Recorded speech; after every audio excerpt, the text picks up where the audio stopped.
Can check. Let's see if it can even hear me today.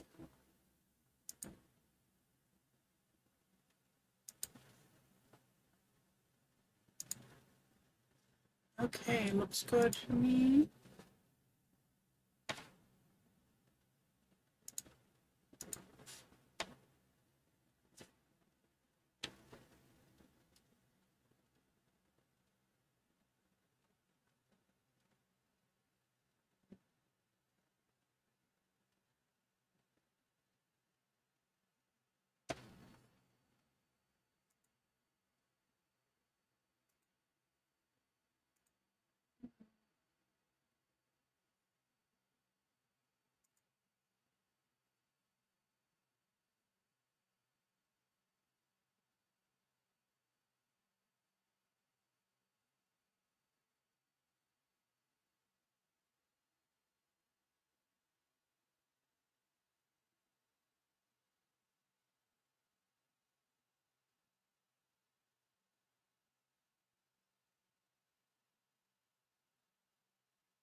Who the hell is this?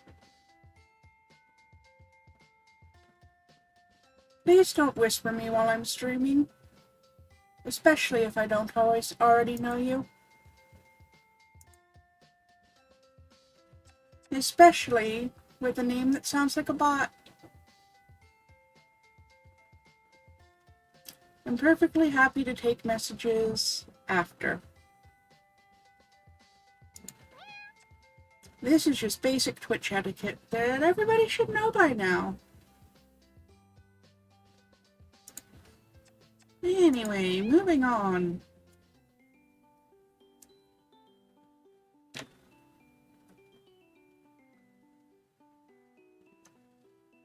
Alright, what should I do today? Full up on rest.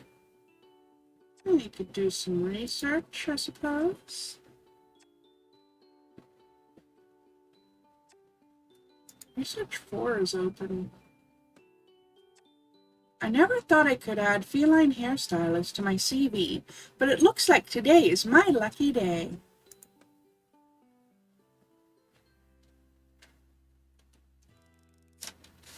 I put on my latex gloves and gather my tools.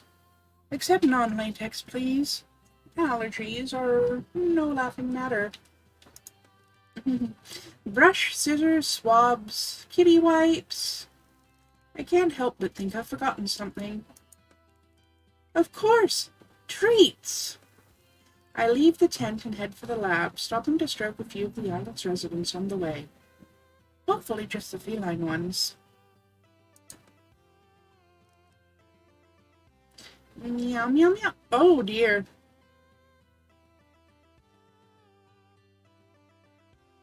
Seems like the change is happening faster this time round.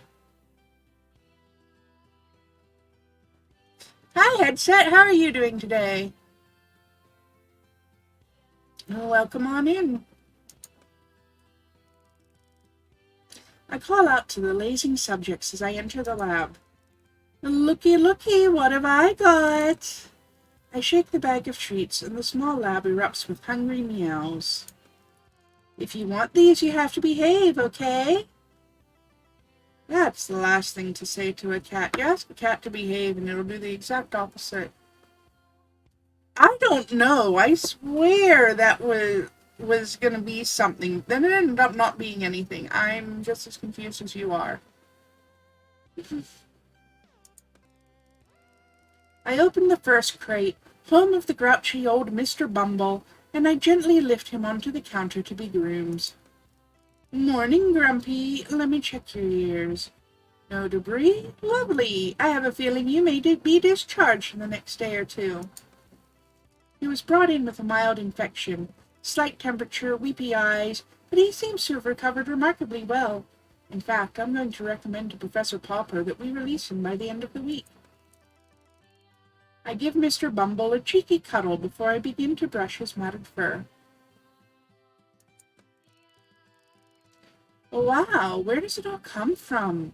There's enough fur here to make another cat. Mr. Bumble is beginning to get agitated and lets out a displeased grumble. Probably something along that lines. I know, it's annoying. Just gotta trim you up a bit and then you can get back to sleep. He resignedly lets me cut some of the hair around his bum and the back of his hind legs. Hygiene cut! Aren't you a good boy? Here we go, nom nom nom! I pour some of the little fish-shaped treats onto the counter, and the ragamuffin practically inhales them. Now let's get you back to your cozy crate.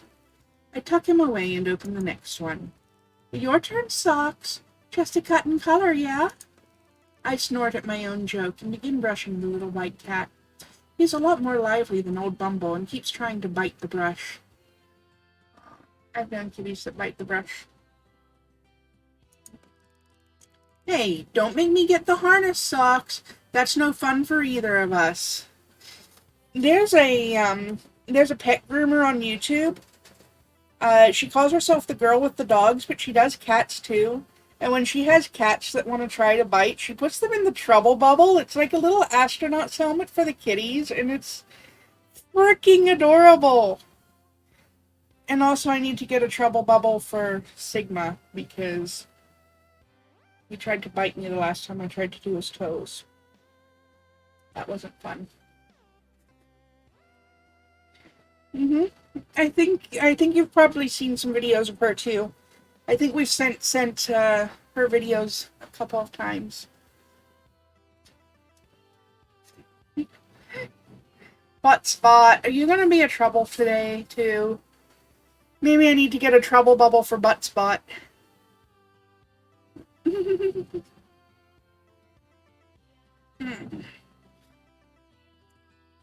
Anyway. The cat seems to understand and settles down, only giving the brush an occasional nip when he thinks I won't notice. Hey, Shell, how are you? I went to the dollar store today to look for snacks for our thing this weekend, and they didn't have anything still. What's with the supply chain issues lately?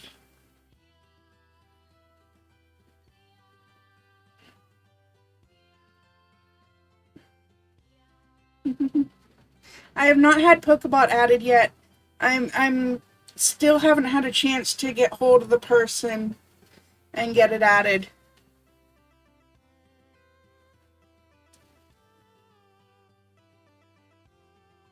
Yeah, the one near Mayfair is better. I may have to go to that one tomorrow to look for stuff. Like, I got some hoops. Send them a whisper mail out for you. Yeah. I just need to actually do it, and I've had a million other things going on. But yeah, I may go to the dollar store near Mayfair tomorrow before I come over because, yeah. Because the Tillicum one did not have anything. I was able to get some hoops, and I was able to get some crappy off-brand sour cream and onion chips just to solve a craving for myself, but they had literally nothing else. They didn't even have the chocolate-covered rice cakes that I like to eat. Tomorrow. I don't know. Can barely walk today and yesterday. Well, I hope that you'll feel better by tomorrow or Saturday, because we've got our thing. Yeah. Seems like 3 in the afternoon seems to be, like, my usual streaming time seems to be when we're both awake and active, so I could try to come around 3. We could do something. Yeah.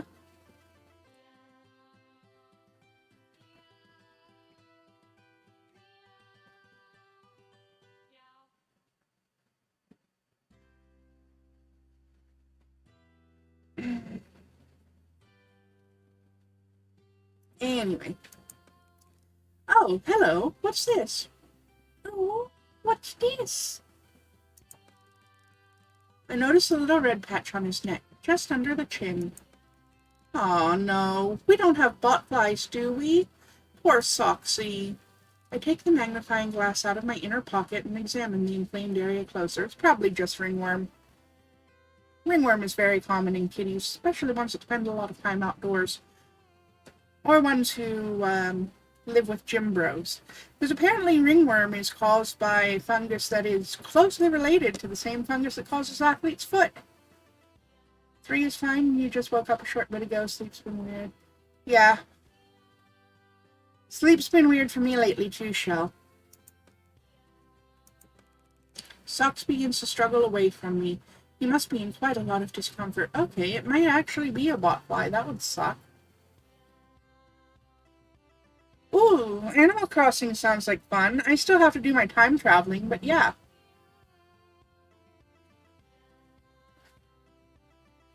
I don't know. Headset has a setup for voice calling right now. But if she does, that'd be really cool to do like an Animal Crossing party together, the 3 of us.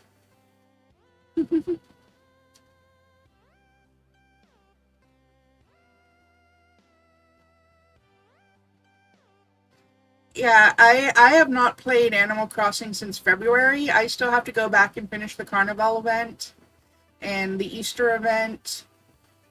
And I really want to go back to December 2 and get the birthday event, because I missed my birthday event. Because too much other stuff was going on. So I've got a lot of time traveling to do. You haven't played since March either? Seems like we've all been sort of, you know, not on the ball with our Animal Crossing islands. You have to go back to April. At least that's not too far. Not like me needing to go all the way back to February. Terraforming's so damn frustrating. Yeah, fair. I haven't bothered doing any terraforming yet. I don't even know if I've unlocked terraforming yet. It's okay, Socks. I'm just looking. I stroke the little cat to try and calm him down. I hate using sedatives on the subjects unless absolutely necessary. That was fair and valid. You're amazed you can remember when you last played. I only remember because I know that the last time that I played was shortly after the Carnival event.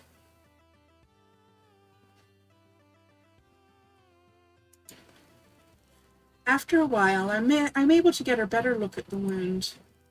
There doesn't seem to be anything living under there. I'm relieved I don't have to deal with any botflies. Ooh, a wild ninetails? Fuck yes. Give me one moment. I need to buy some Ultra Balls. Because balls.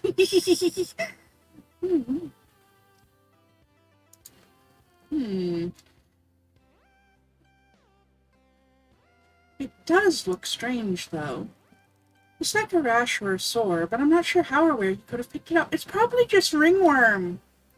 Get some athlete's foot cream. It'll be fine. I'm wary about how to proceed. Should I clean it with some saline solution and let the air get to it, or should I put some of the professor's soothing cream 116 on it and wrap it in gauze?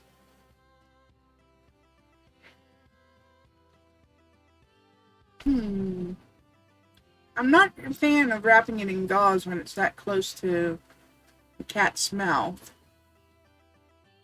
But it's going to need more than just saline solution. I'll go with the cream. Cream 116 is designed for conditions like this, so I suppose that's what I should use. Do I trust the cream belonging to the professor? No, I really don't, but I don't have much other choice. It's going to need more than just saline solution.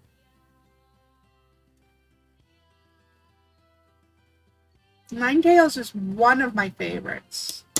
I have many favorite Pokemon. Ninetales is one of them. Mainly because... Oh, congratulations, headset! They're working on adding evolutions? Awesome! As I approach, Socks arches his back and puffs up his fur. I'm surprised by his reaction. He's normally quite a brave little soldier. Maybe it stings? I dab a little cream onto my arm to see what the effect is. After a few minutes, I realize what a twit I'm being. A cream designed for a cat is hardly going to affect my skin. I get on with the job in hand and apply the cream to a very peeved Socks. You have 6 Magikarp. That's going to be a lot of Gyarados once evolutions are added. So at least there's that. Later that evening, I notice a small patch of smooth, pale skin on my arm and realize the hair has rubbed off. Oh no, is it mostly depilatory cream, like Nair?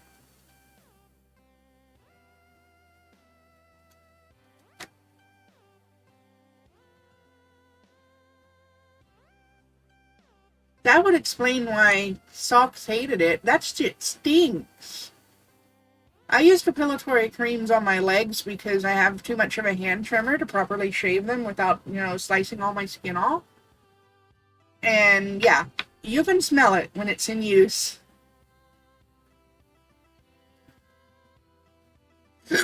Excuse me. I have hiccups today. Please bear with.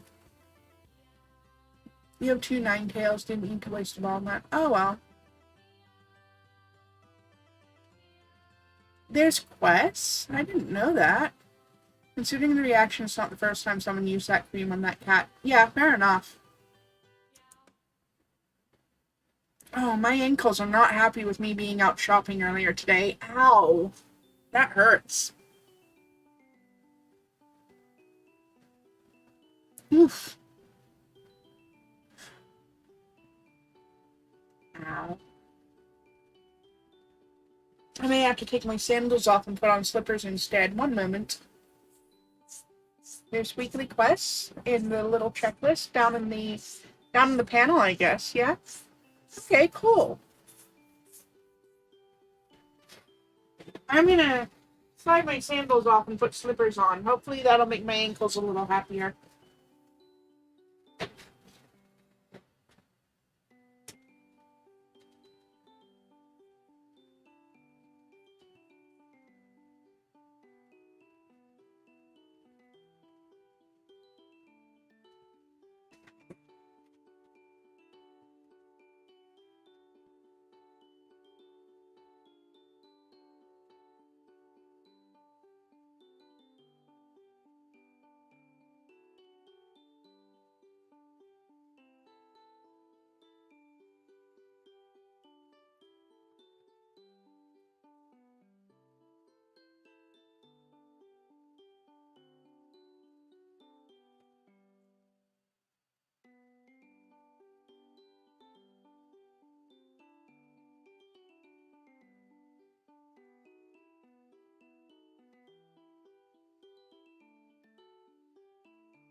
Oh, that ankle's actually swollen. My slipper doesn't want to get on. I better itch myself. I didn't fall or anything today, and my ankles were fine when I got up this morning.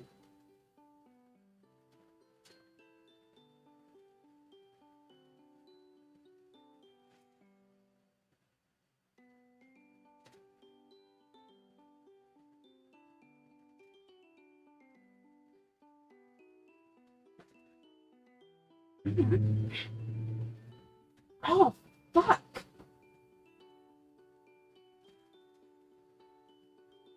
My foot's so swollen. That's not okay.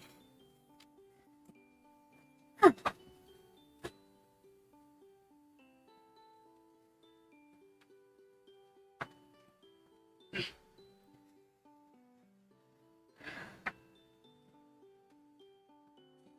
Yeah, I'm gonna need to go lay down with my feet up after stream, I think. That took way too much effort to get that slipper on.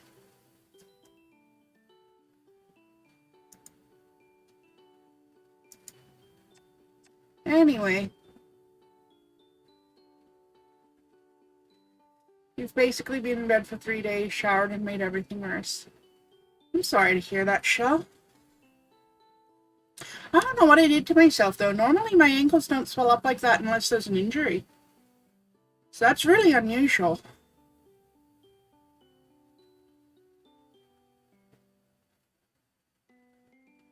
But I have had more issues with my autoimmune condition attacking my joints lately, so it could even just be bad at this point. I don't fucking know.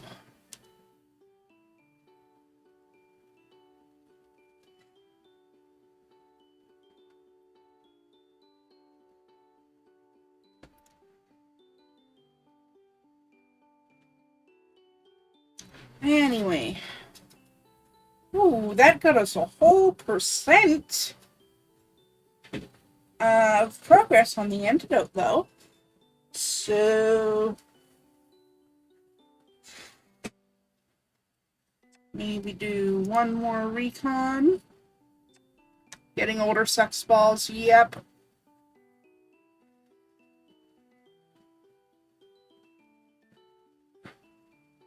Yeah, I'm gonna go elevate my legs after stream. I think the warm slippers instead of the sandals, because my fan is under my desk, may help too.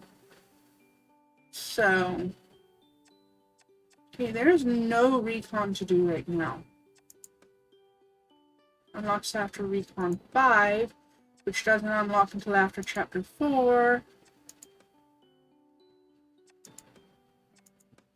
Is there any recon that I can...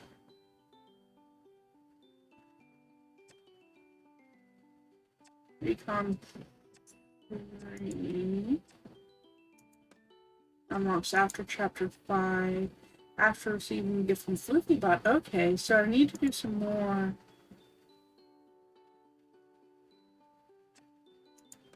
romance.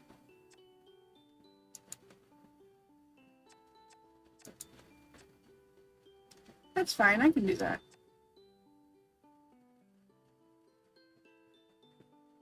Realizing more and more that if you're not in great health going into your 30s, you're screwed. Yeah. I definitely want to get rec center memberships again. I'd prefer to go to a proper gym, but that's just not going to be financially feasible for me for a while. So it's going to be a rec center, I think. At least at first. So we were working on Floofybot anyway. Snooty Booty's mad at us. Meow. Oh yeah, Crystal Pool's great. Crystal Pool's one of the places I was thinking of going. Because we're on disability, we both get 52 visits for free. Yep. I just need to actually get my disability pass. I want to get a yearly pass too, because once a week just isn't enough. Your knee popped and you were like, leg, please don't break today. Oh no, I'm sorry. I said that about my neck this morning. I woke up and my neck was in pain and wouldn't move, and I was just like, I'm gonna turn my head and break my neck today, aren't I? Yeah, that's the thing. I'd want to go like 3 times a week or something like that, at least twice a week. Like before when I was doing Ring Fit Adventure, but I just don't have the room in the house to do Ring Fit Adventure streams right now. I was doing Ring Fit 2 to 3 times a week, and I felt so much better just for the physical activity. Yeah. Yeah, that's the way I'd do it. I'd use up my 52 visits, and then I'd go, and then I'd use a paid pass after that.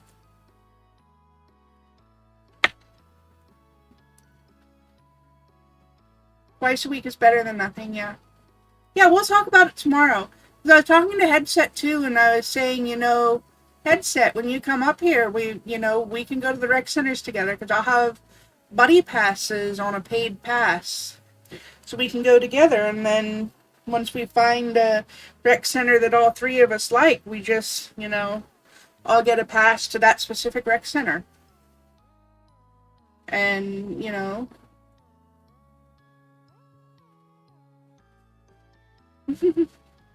have the three of us all trying to improve our health at the same rec center. That'd be great. And support each other. Tell all the skinny folks that want to make fun of us chubby girls for being there to fuck off, because, at least we're doing something about it and not just there to stare at the gym bros' asses.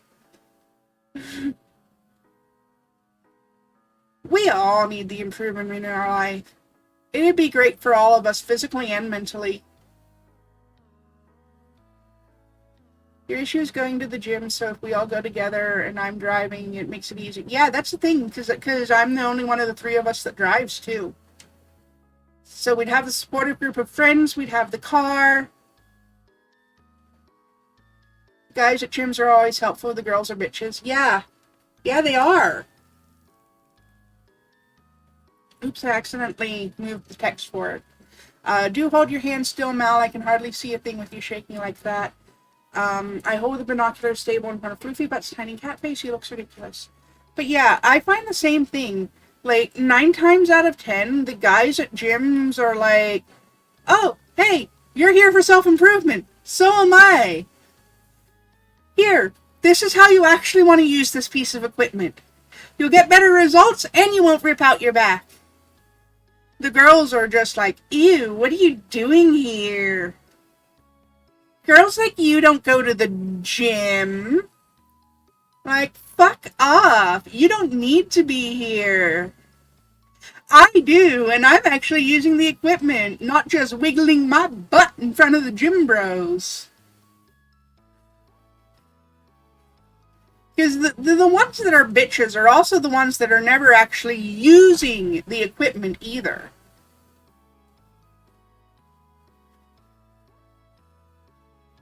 Some of the girls are there only to get attention and question why the guys are not paying. Because the guys are there to work out.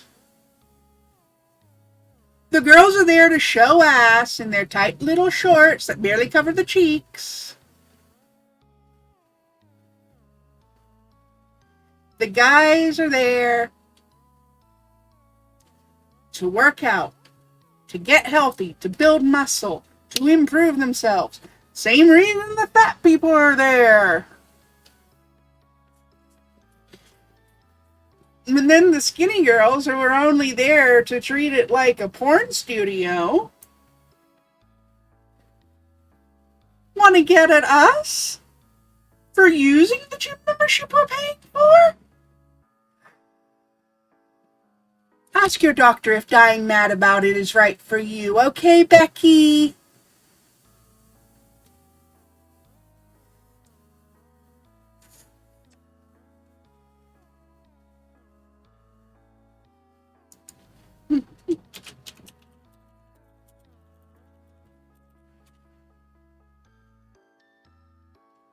You find it more impressive when there's overweight people in gyms because they're actually showing up for themselves. Exactly! Anyway, we have a floofy orange cat trying to use binoculars. It's like you're not even trying, Mal. You're shaking like a leaf. My hands are totally steady, Major. Ever consider it could just be your eyesight? I'll have you know I have the keen eyes of a goat. Goats aren't exactly known for their vision, Major. That's just because the world is full of ignorami. Well, what can you see?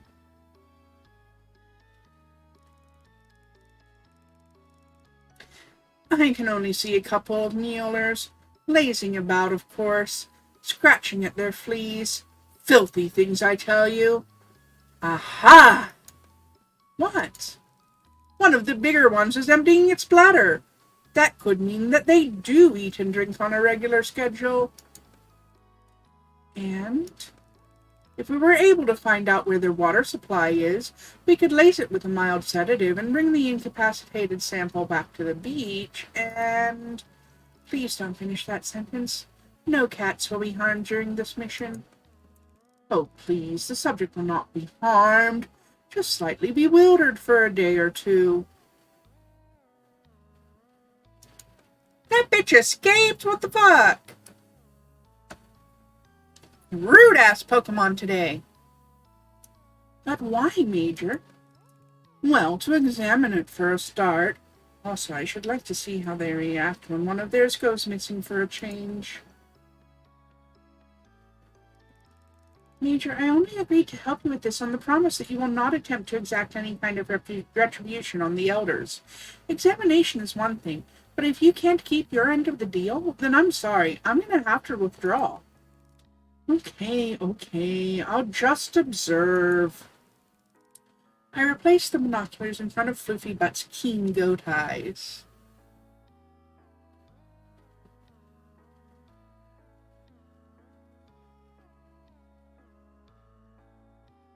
Mallow, high hopes you... Oh, gave me... Oh, cool! That's awesome! I'll make sure to equip that next time I'm in Stream Raiders then.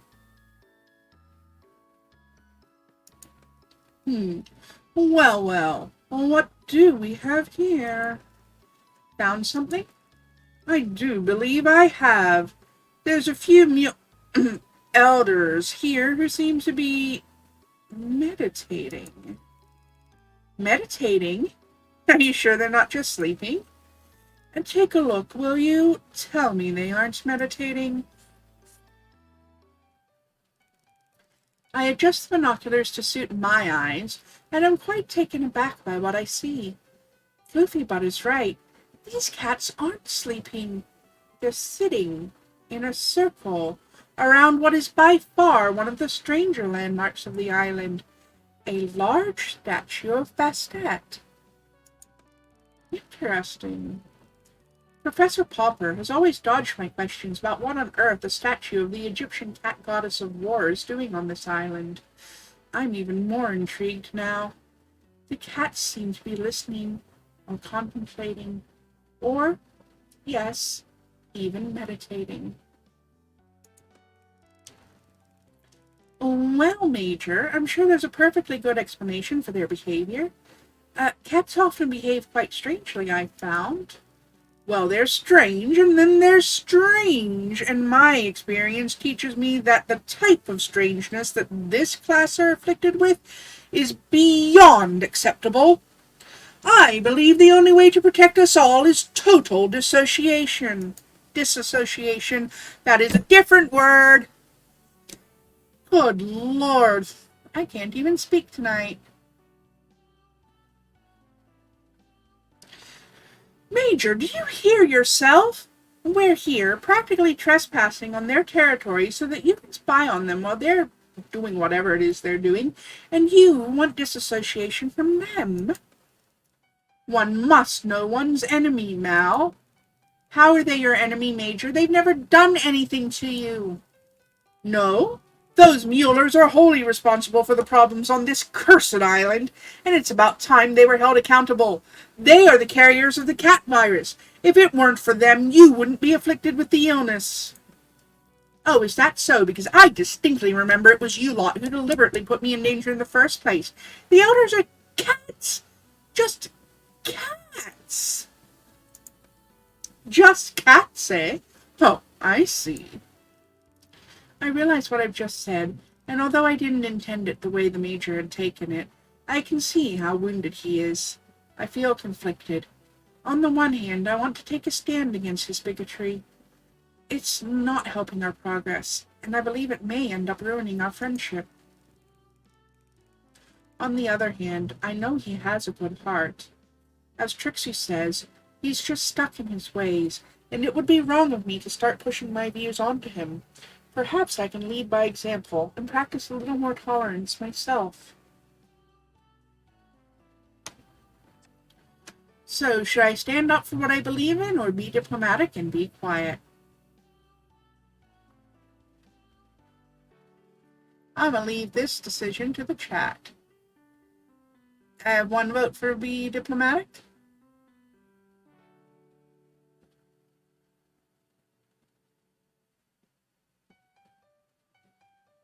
All right, diplomacy it is. Come on, Major, I didn't mean it that way. You know I have the highest regard for all cats, and particularly for you. And I for you, now.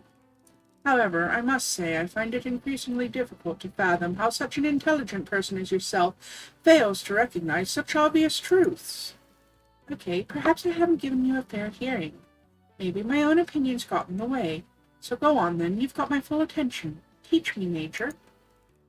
Well, that's more like it. He pulls himself up and fluffs out his fur. It gives him an air of self-importance, so much so that in spite of my promise to be open-minded, I'm already feeling a bit irritated. You see, what you and the other pedestrian-minded inhabitants of this island will not do is look at the undeniable evidence that this species is the cause of all of our problems. The evidence being? Well, firstly, they've segregated themselves from us and created a where they've been made unwelcome. That is an act of hostility. I want to point out that they haven't created anything. They've always been there, but I'm practicing tact and diplomacy. Secondly, they carry the virus. Is this reminding anybody else of the late 1980s and the beginning of the AIDS epidemic in America? Or am I totally out on a limb here?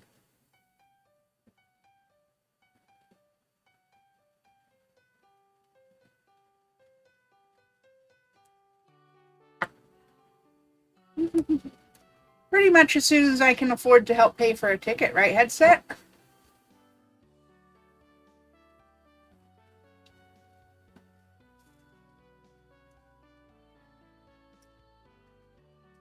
Yeah.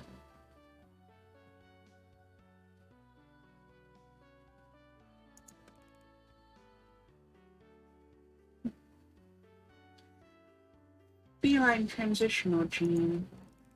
White. They are trying to infect everyone, make us all like them, and they will have their way too if we don't fight back. I bite my tongue and resist telling him that it's far more likely that they're not trying to infect anyone. They simply want to live and let live. They probably don't even understand the effect their bodily fluids have on other species.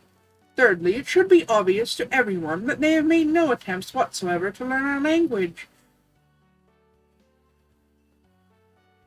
So, if they were congenial towards us, they would have surely tried to communicate with us by now. Who infected the first human? We don't know yet.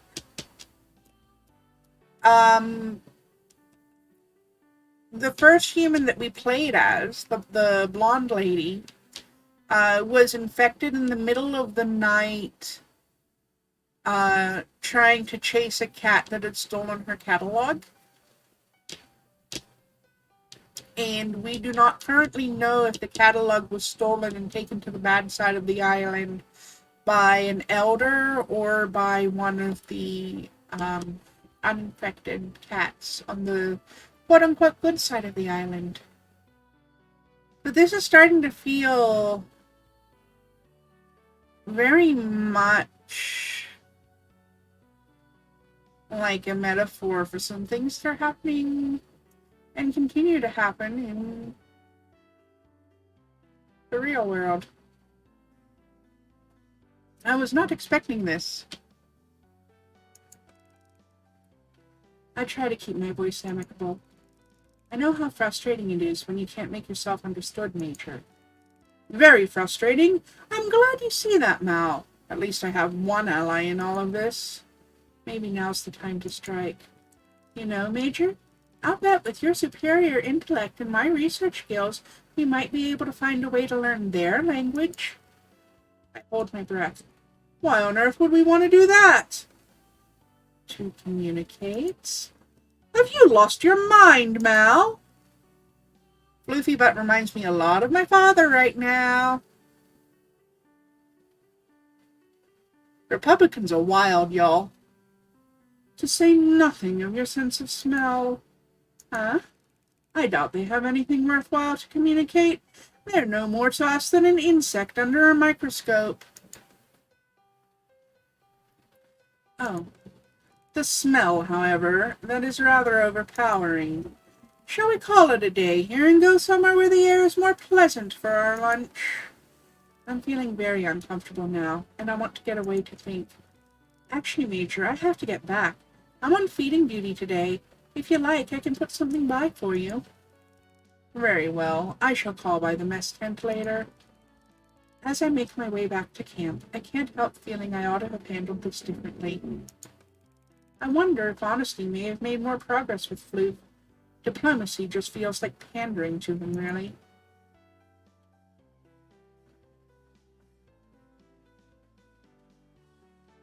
I feel like the cats the main character hangs around with might be the bad ones. That's what I'm starting to wonder.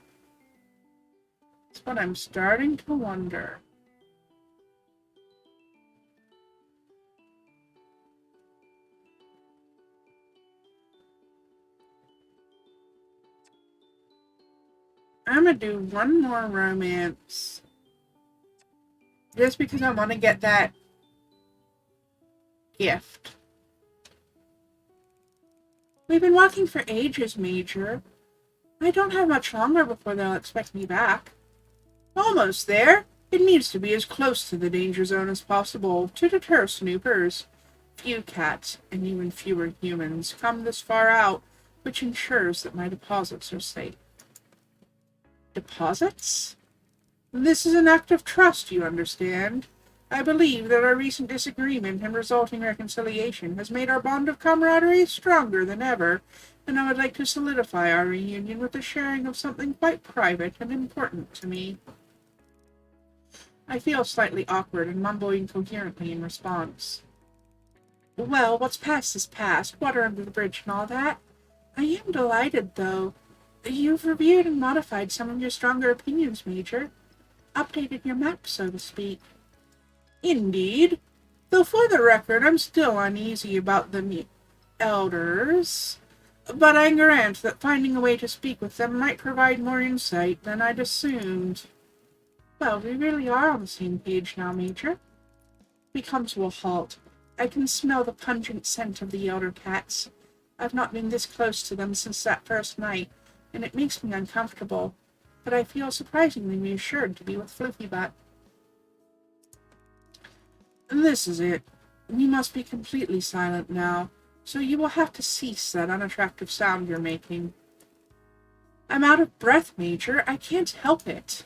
What I'm about to show you has taken a long time and a lot of effort on my part. If anyone else should get wind of its whereabouts, or even its existence... Is it a giant litter box? It's the place where you poop, isn't it, Floofy Butt? And you're gonna make uncomfortable eye contact while dropping off a load. Because cats. Okay, Major, I get it. I swear the most prestigious of pinky promises that I will not utter a word to anyone about whatever I see today. Floofy Butt seems satisfied and makes an effort to straighten himself out before motioning towards a large tree. This, my dear, is my treasure. Oh, my goodness, what A handsome tree you have there, Major. Very tall and proud-looking. Congratulations. Oh, for goodness sake, come here! Luffybot leads me around the enormous tree to its hidden side, which has a large hollow in it that looks like it leads to a tunnel. Good God, man, are you digging an escape route out of here? What on earth are you twittering about? Use your eyes more and your mouth less, my dear. I noticed then that hidden in the dark recess of the tree is the outline of a large object which my eyes won't allow me to see clearly. What is it, Major? Don't be shy, Mal. Get in there and have a proper look. It's a pile of poop. I'm calling it now. It's a pile of poop. I have no choice but to crawl into the cavity for closer inspection. I run my fingers over the item and deduce that it is made out of old, splintering wood and has cold metal adornments on either side. I use them to drag it out of the tree, and in the half-light I am somewhat unsurprised to see it's an old-fashioned treasure chest. I would expect nothing less from the Major. Luffybot is looking at me expectantly. Open it, my dear. You needn't worry about the lock. It's quite broken. Reason you're thinking that is because Bastet is the Egyptian goddess of home, domesticity, women's secrets, cats, fertility, and childbirth. She was also the one who protected homes from evil spirits and disease. Yep, I'm with you on that one. The Bastet statue is quite out of place. She was more than just the goddess of cats and war. She was quite the protective maternal goddess. Sekhmet also a warrior, but also about healing. Yep.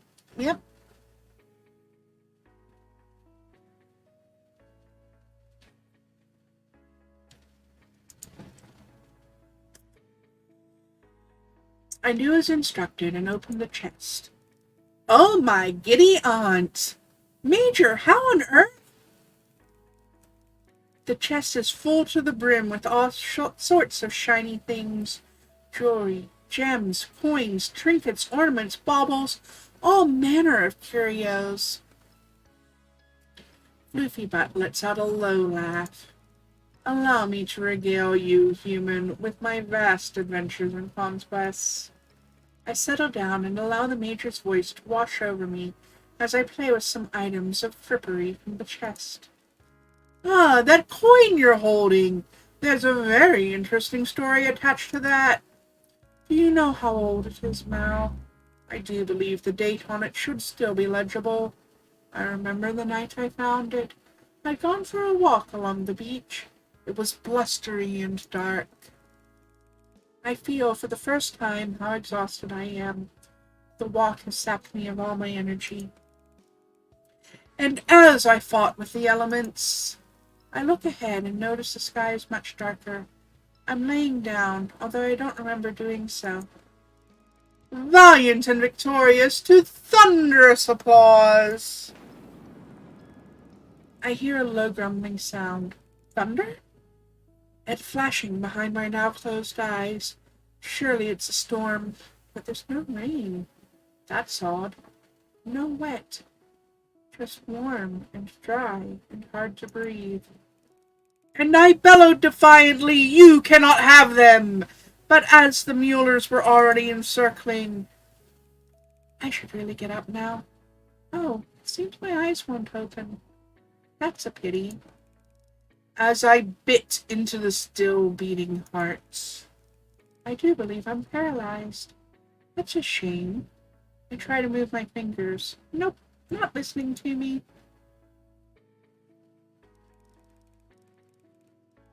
Wake up! We have to get you out of here this instant. Up, you get. That's it. Come on. Oh my goodness. As I come to, the world looks dark and distorted.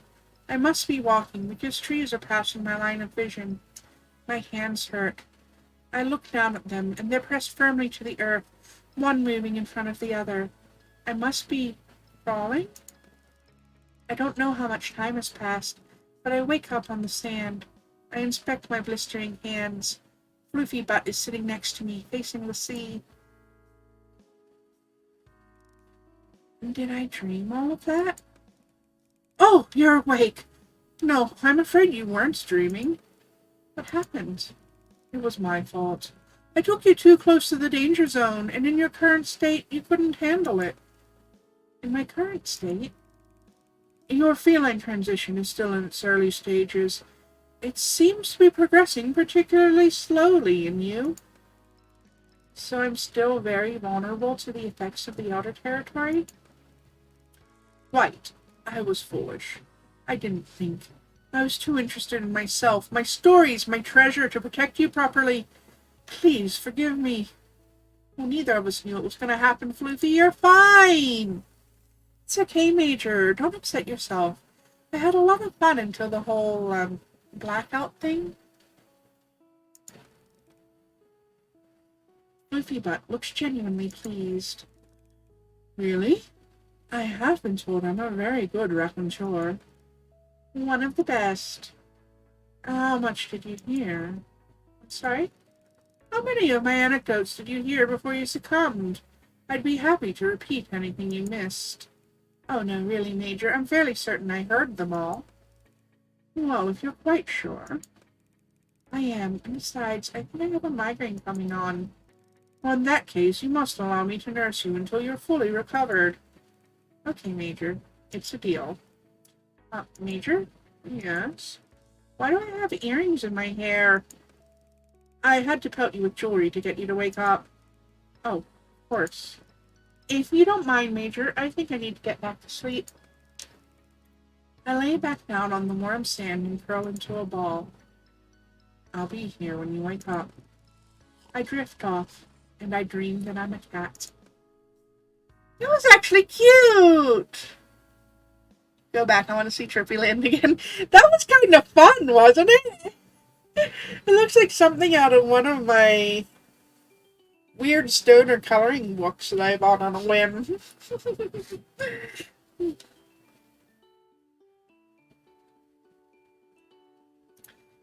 Well, I didn't get a gift.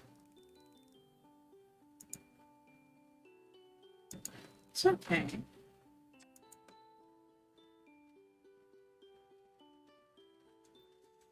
I'm gonna do some more recon, I think. Because there's no research open yet. Oh wait, research 6 is open.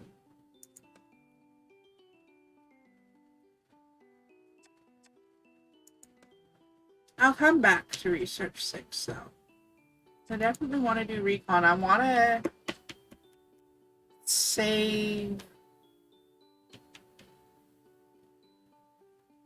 the research. There's no recon to do. Okay, I guess I'm doing research.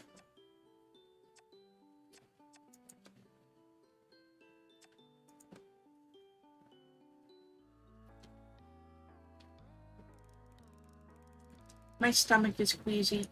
I really don't want to do this.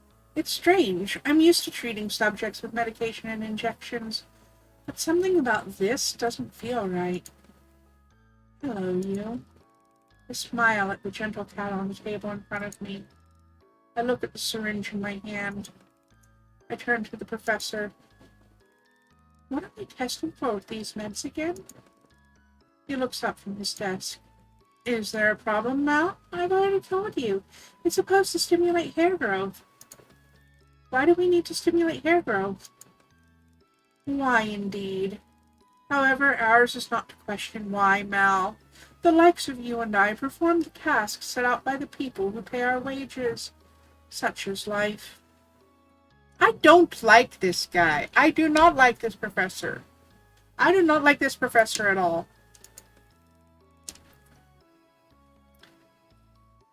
Something is not right.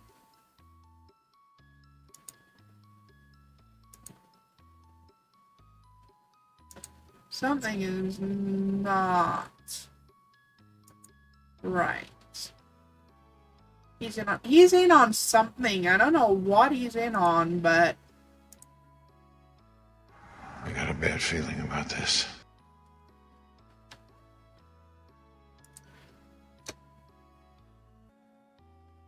the professor returns to his work, and I understand that the conversation is over. Super sus. Super sus. I look back at the little cat. His name is Smokey. He's a Lycoy cat with very short, fine hair. A real sweetie. I suppose the professor's right. This is my job, and although I feel terrible, I find a way to ignore the pangs of guilt and inject Smokey with the medication. He squeals, but it's over quickly, and he can return to his cage. How long does this usually take? The professor looks up again, slightly irritated. I don't know, Mal, but you're being paid to find that out, aren't you, my dear? Yes, of course. I make a note of the time and observe the cat. After 5 minutes, there's no noticeable change. 10 minutes, still no change.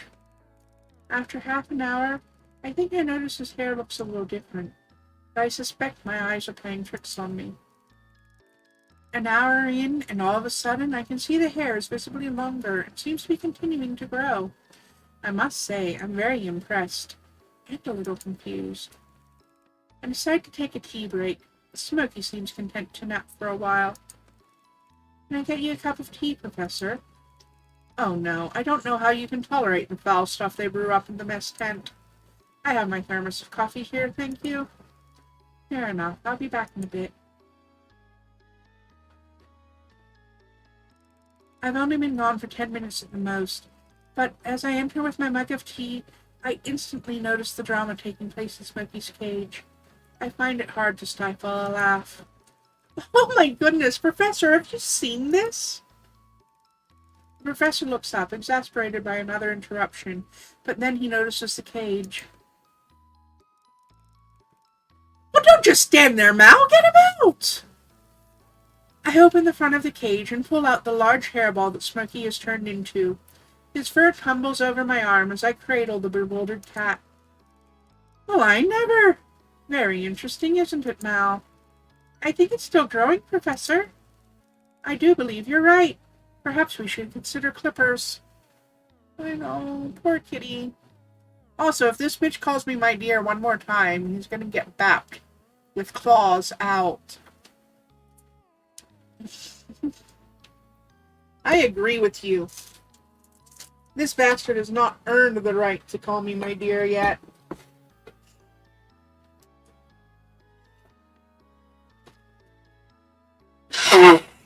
Excuse my nose blow. It is allergy season. The professor hands me a small set of silver electric clippers, and I immediately begin using them on the ever-expanding Smokey. I continue to shave for the next 15 minutes until he finally seems to run out of fur. My, that's a lot of hair. I'm gonna choke you to death with it.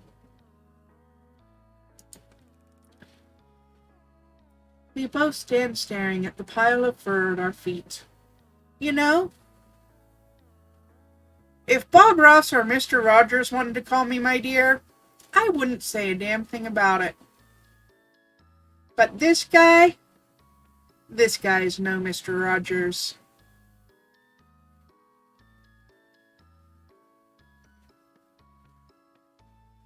Sweet little old ladies? The sweet ones. The Karen ones, I'll choke to death. But the sweet ones can call me my dear. I don't mind the little old ladies calling me dearie.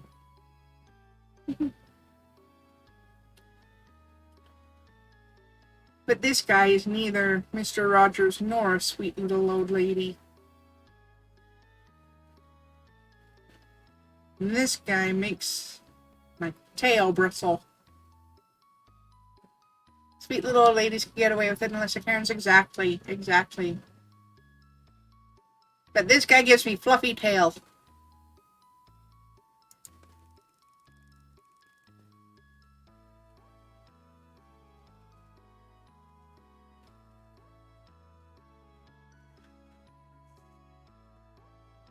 Let's keep a small amount for testing and put the rest of it out the back. Mara can dispose of it later. Mara? Ms. Marigold. Excellent work today, Mal. Most interesting findings. Thank you, sir. Although the results had nothing to do with me, I'm left feeling a tad guilty about Smokey's ordeal. As I place him back in his cage, I check for any signs of trauma, and when I'm satisfied he's okay, I awkwardly take my leave.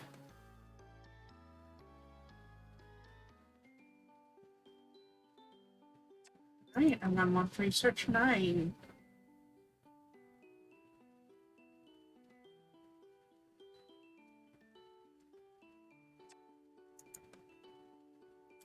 I'm gonna do my last 2 romances with Floofy Butt.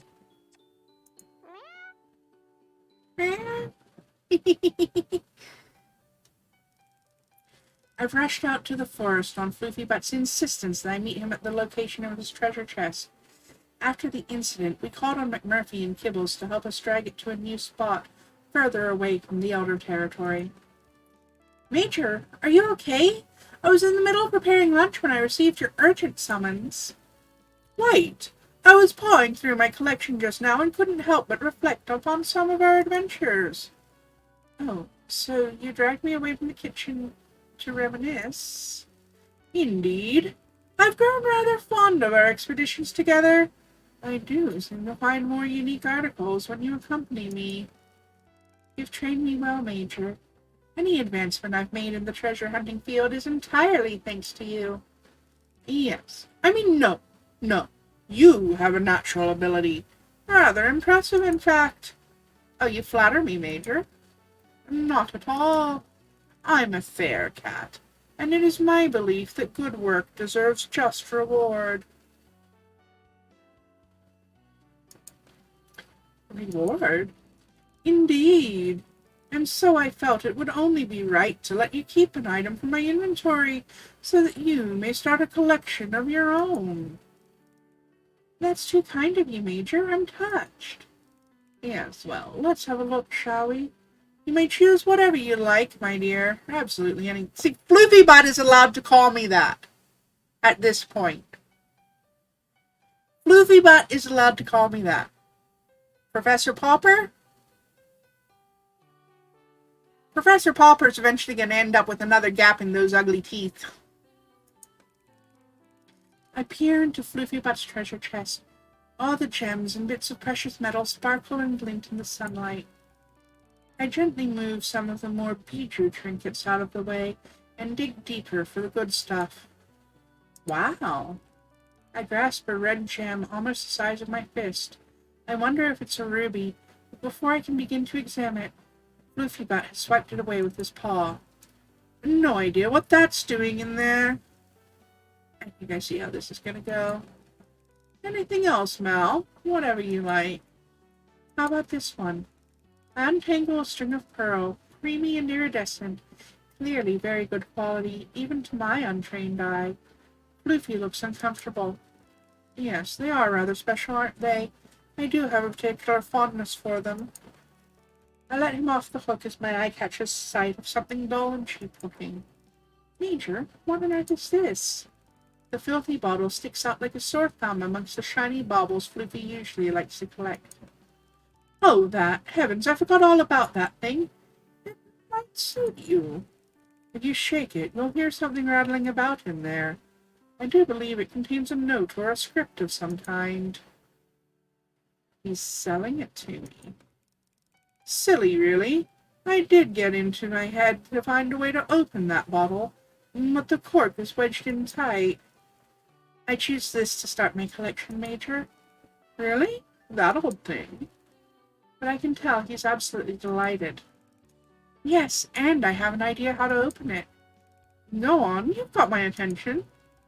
I whip off my apron and loosely wrap it round the bottle, then smash it unceremoniously against the side of a tree. Good gracious, Mal! How lively of you! I have a feeling the real treasure is this. I carefully pick the parchment from amongst the shards of glass and cast a cursory eye over the faded scribbles. A genuine message in a bottle. This could fill in so many blanks about the history of this place. A piece of paper. Oh, Major, this is not just a piece of paper. This is better than anything I could have hoped for. Well, if that's what you deem to be treasure, then please be my guest. Thank you so much, Major. I grinned from ear to ear. I have to go now, though. I'm late for lunch duty. I excitedly kissed Floofy Butt on his furry little head before dashing back to base.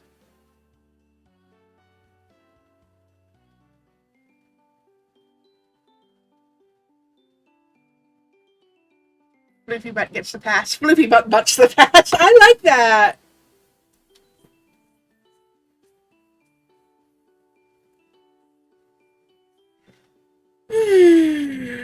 Yeah. Heck. Oh, the heck am I on?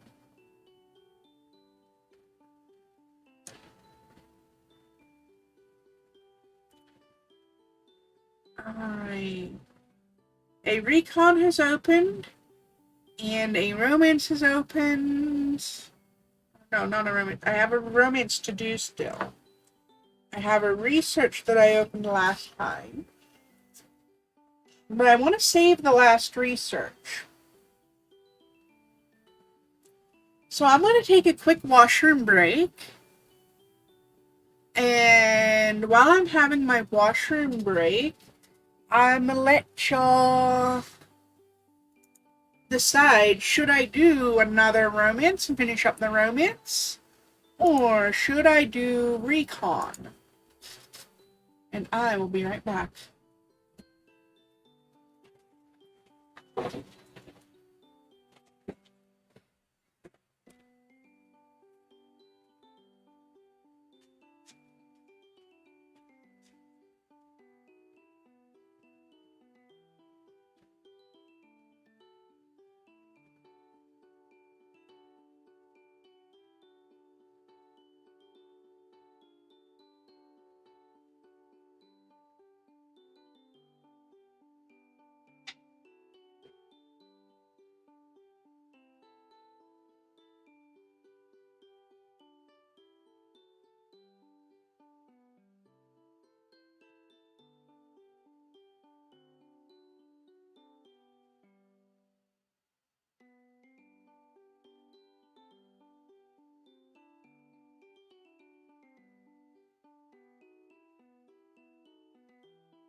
Alright, I'm back.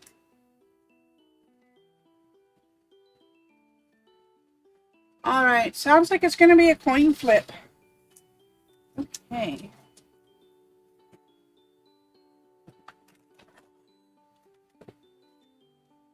Let me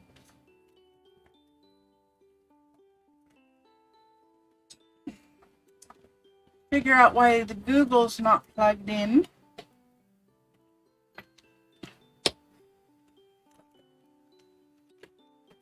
And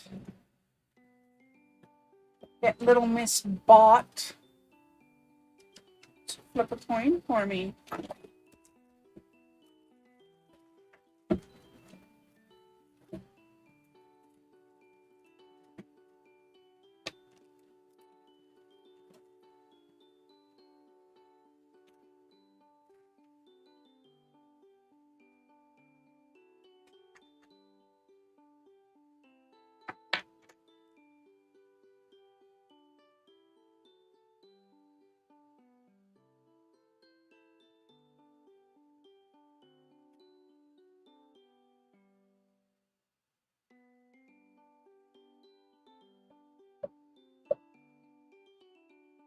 Hey Google, flip a coin for me.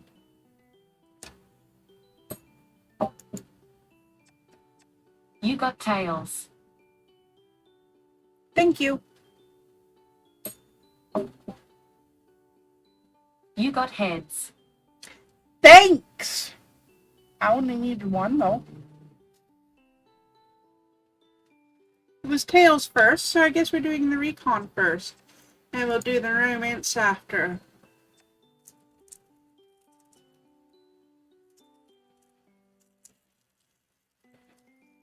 Okay.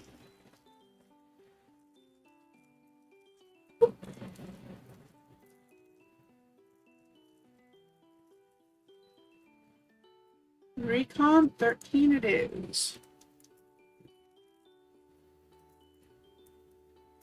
Translating the Major's gift. Okay, perfect. Good thing it came out this way anyway. Time to look in the message in a bottle that Floofy Butt found.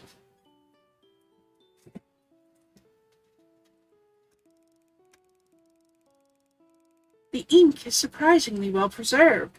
The only obstacle to my understanding of this letter is deciphering the scrawling scribble. Some words I can make out. Punished, God, and presumably the signature of the bottom, Bill. I can make out some other words, but they appear to be badly misspelled, or possibly not even English, but some other hybrid language. Maybe colloquial? Oh no! Now this is reminding me of the story of how the founder of Mormonism supposedly got his quote-unquote revelations and the made-up Egyptian language that wasn't really Egyptian that he had to translate.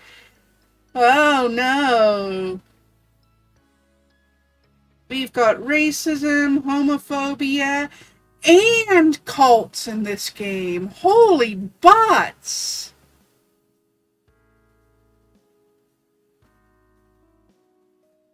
This game went from 0 to 60 real fast after Chapter 1, didn't it, y'all?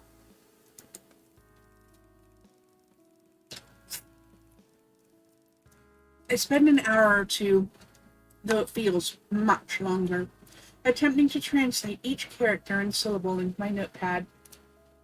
I obsessively write and rewrite words until a sentence takes shape, and I am, eventually, left with something quite legible.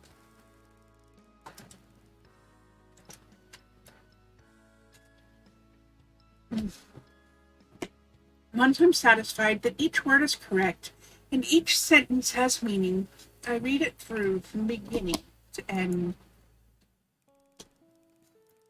To whoever finds this bottled message, we have been cursed. We be judged for our sins.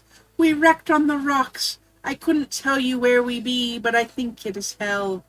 The cats, they're everywhere, and they won't forgive us. They know what we done. My guts burned for food. I had no choice. I had to eat. I regret it now. God help me, I do. Now I am cursed, and the boys are too. The cats are eating us slowly from the inside. It burns more than hunger. It burns me rotten. They stare at me all the time with their yellow eyes. They know what we done. They are getting retribution. Justice. God help me, I pray for death. If you find yourself in the path of the infinite island, turn back. Don't do what we done. Leave them. This is their island. I need my little Lucy to know I love her. I'm so sorry, Petal. Bill. I read it again. And then again. But it seems the more I read it, the less it makes sense to me. I wonder if reading aloud might help me to understand. Like in school. We have been cursed. We be judged for our sins. We wrecked on the rocks. So their ship crashed, and they survived. I'm not sure if they were very lucky or very unlucky. The cats won't forgive us. I had to eat. I had no choice. My skin prickles with goosebumps. Who knows what lengths anyone might go to in order to survive? I'm sure I'm capable of a lot more than I'd like to believe, sat here in the comfort of my tent. But this? My stomach turns at the thought of it. I think I understand what Bill means, but the next part is less clear and still more disturbing. They're eating us from the inside. Like food poisoning? The thought of that is bad enough. I've eaten a few dodgy prawns in my time. I shudder at the memory, but I can't help thinking he means something else. Something much worse. Did they eat a cat? Possibly. It's either cats or cannibalism at this point. Surely the place Bill is talking about is here. This island. The Infinite Island? Never heard anyone referring to this place as the Infinite Island before. Most people call it Cat Island, or the Verloren Island, formerly. Perhaps this crew were the first humans to step foot on this place. How long have the cats been here anyway? This letter seems to be at least 100 years old, and the cats were pretty well established then by sounds of things. Cats in this note must be the elders. I suddenly feel another pang of sympathy for Bill and the crew. I know how frightening the elders can be. I decide not to tell Floofy Bud about the contents of his gift. It would only add to his paranoia. I instead promise myself that I will look into this further another time.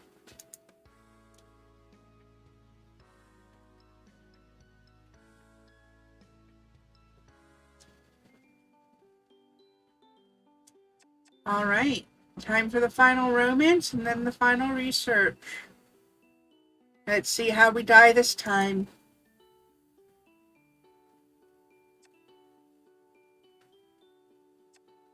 Okay, I gotta rest first, actually.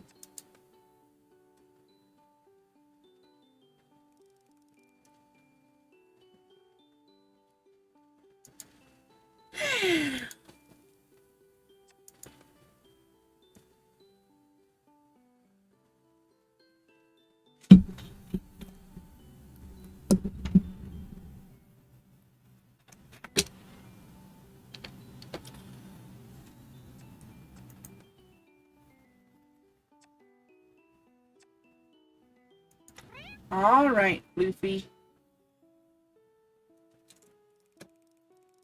I'm taking a late stroll along the beach, walking off my dinner, when I spot a familiar shape in the distance. Posted something on the Discord, did you?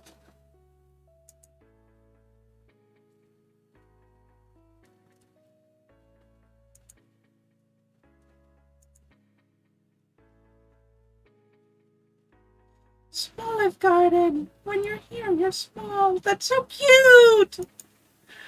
I want a small olive.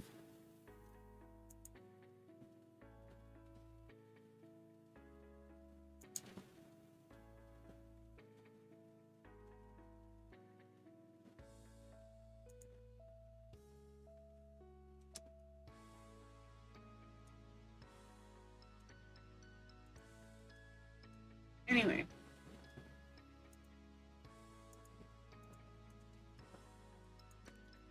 Major? He begins slinking away, but I'm sure he must have heard me. Hey, wait! Floofy Butt stops, but makes no move towards me. Oh, no.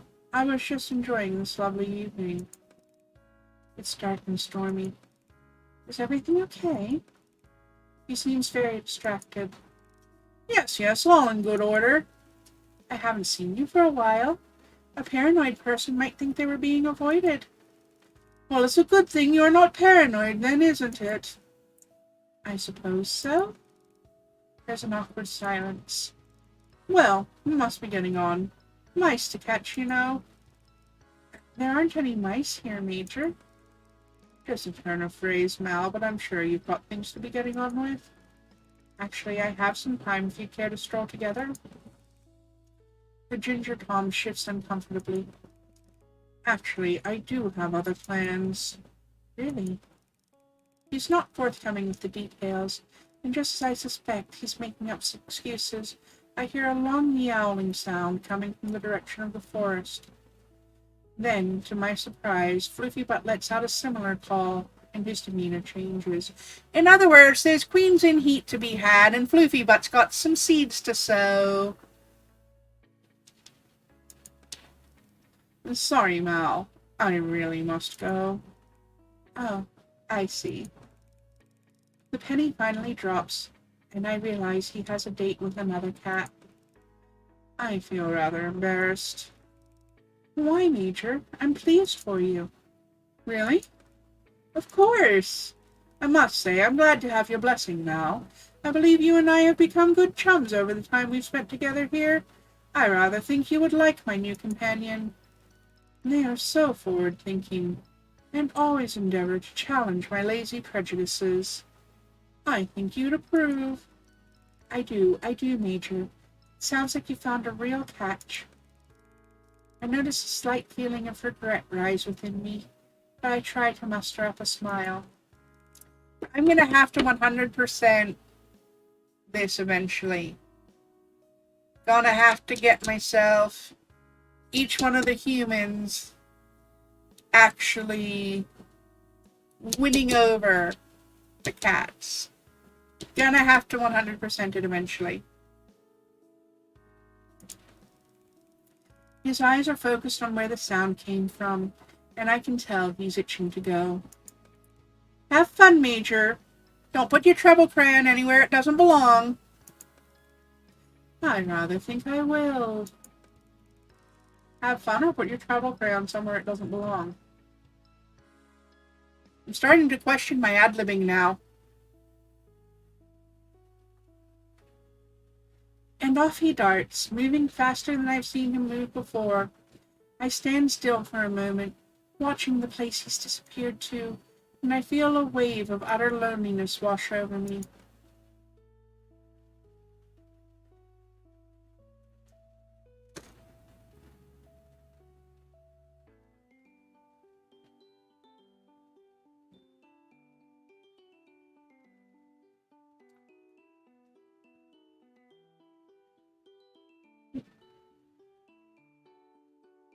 Alright, time for the final research, I guess. Ready to go. Ready to get killed. Poor Socks doesn't seem to be getting better. Time to put my veterinary training to the test.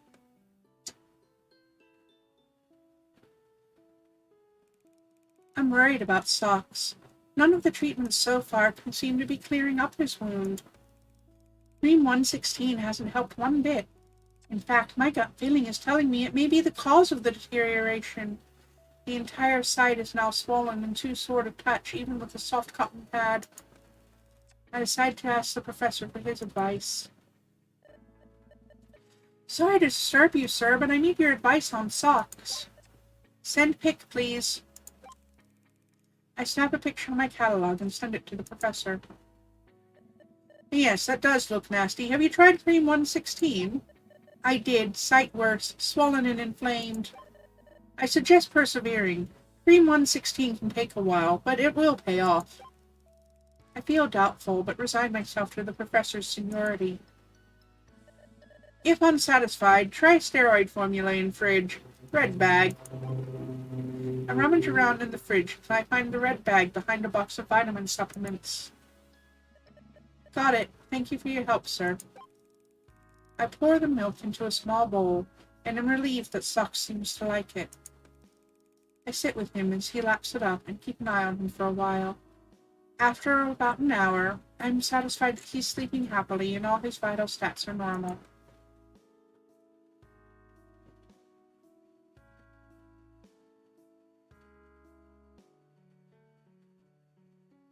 I do not trust the professor.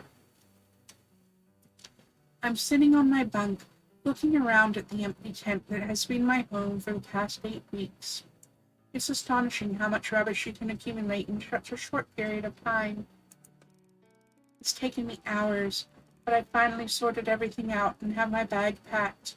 In some ways, I wish I was staying, but I know if I'm going to make any more progress on the antidote, I'll need expert help, the kind I can only get on the mainland. So it's time to head out. Just one last thing left to do. I make my way to the place where Floofy Butt and I have spent so much time together. I was hoping I'd find him here, nosing through his collection of treasures and artifacts. The hollowed-out tree looks almost sad, neglected. I remain a safe distance to avoid the effects of the danger zone, but even from this far, I get the feeling the Major hasn't been here for a while. I'm gutted. I wanted to say goodbye in person. Major? Are you here? When I'm satisfied he's nowhere around, I take out the small pillow I made from one of my t-shirts. It doesn't seem a lot, but I put so much effort into making it. I've stitched our names in a little heart, and I drew some seagulls around the edges and stuffed it with catnip. I thought he might appreciate a bit of comfort with his advancing years. I only hope Snoofy Booty doesn't get her claws into it. I place it at the foot of the mighty tree, under a couple of palm leaves, and make my way to the dock without looking back. Joe, the strange boy who runs the ferry with his dad Bob, is waiting on the jetty. You're almost late. I'm not in the mood for his nonsense today. I feel miserable.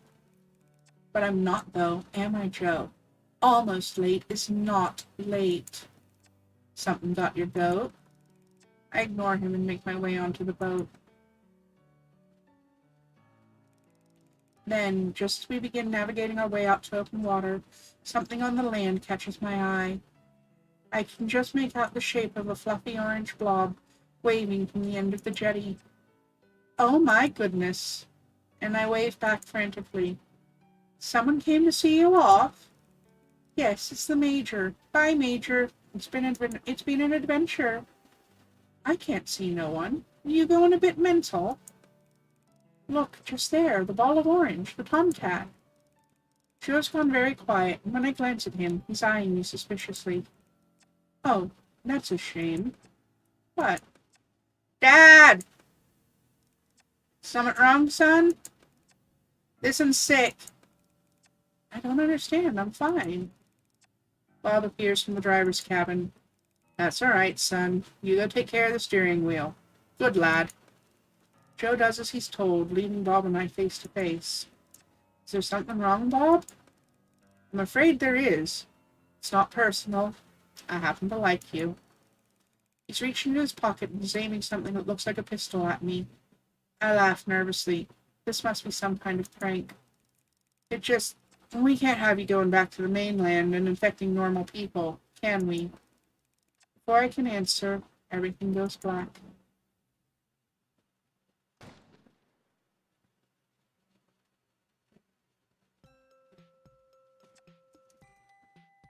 Jinx, you say?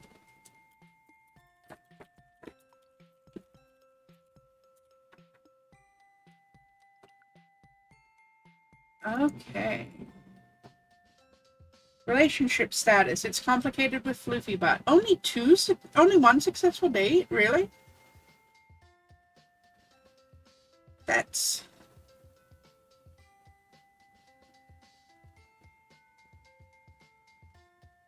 unfortunate.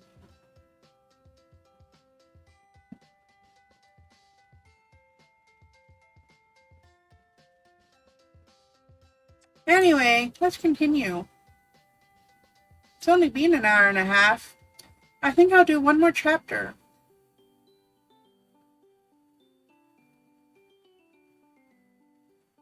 That's what I hope. That is what I genuinely and sincerely hope.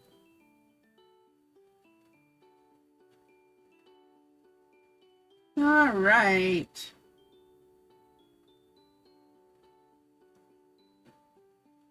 Hey Google, pick a random number between 1 and 4. Here's a random number 2.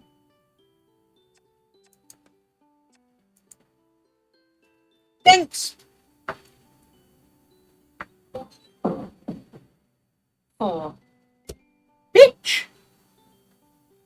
Anyway, we've done Mallow, we've done Mal. What variant of my name should we use this time? I didn't mean to trigger yours. Sorry.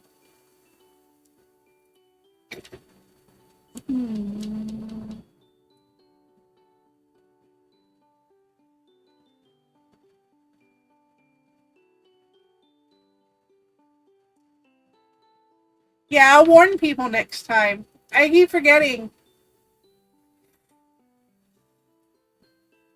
There's just so much space taken up on my desk that keeping coins and shit around. Or Mashima? Okay. Marshmallow. Maybe I'll just go with Marshy. Short for marshmallow. I could ask chat. And next time I probably will.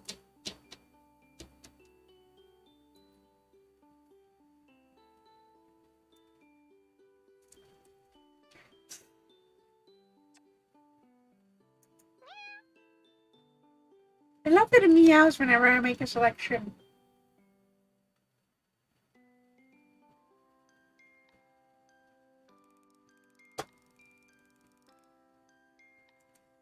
It was a long boat journey. My legs are a bit wobbly as I make my way up the wooden jetty to meet the security guard who has come to collect me. ID. I rummage about in my bag until I find the laminated security pass I was issued with on the mainland.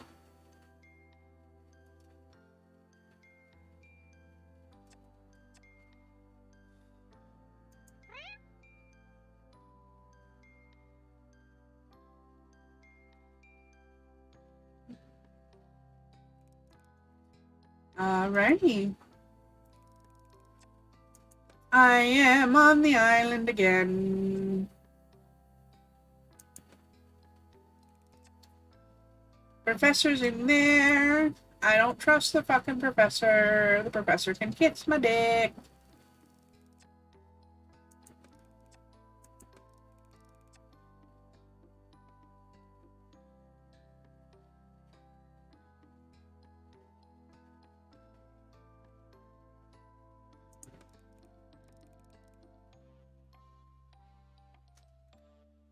Water, coffee.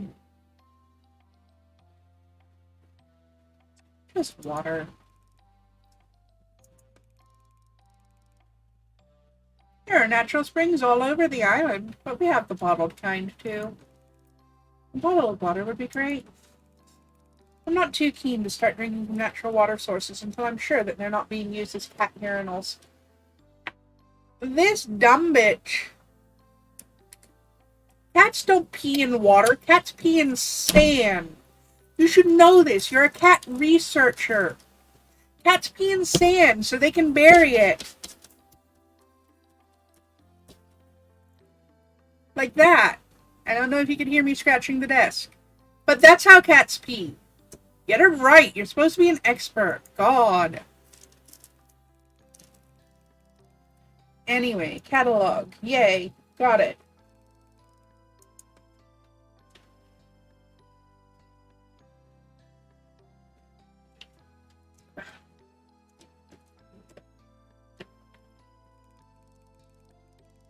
Why is she on the island if she thinks cats piss in the water? I don't fucking know. You tell me.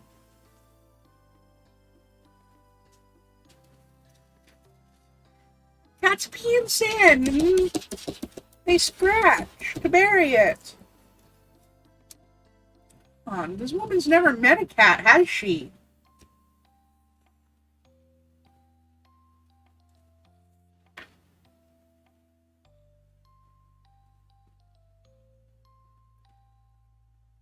Anyway. Personal journal of the previous research assistant. A lot more going on here than I was told about. Woo-hoo.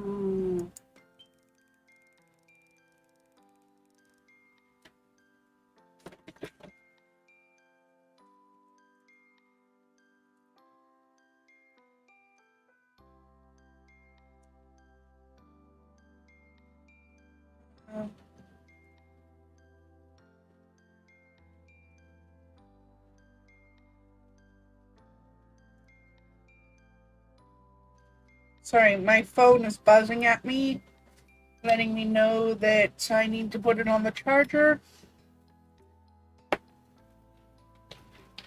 Feed me electricity, Mallow Senpai. Notice me. She made a bet and lost, so now she's on the island. Probably.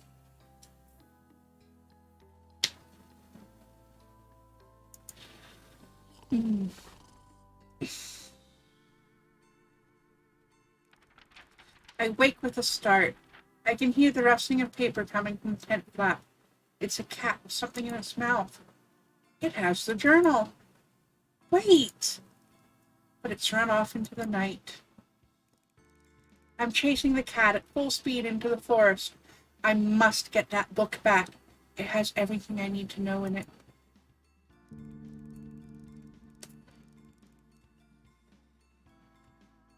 I start to feel woozy, and I realize too late that I've strayed into the danger zone. I'm gonna be sick.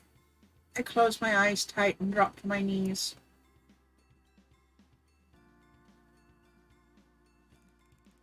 I open my eyes. A calico cat is standing in front of me. It drops the journal from its mouth. It's Trixie! Trixie is the one that keeps stealing from us.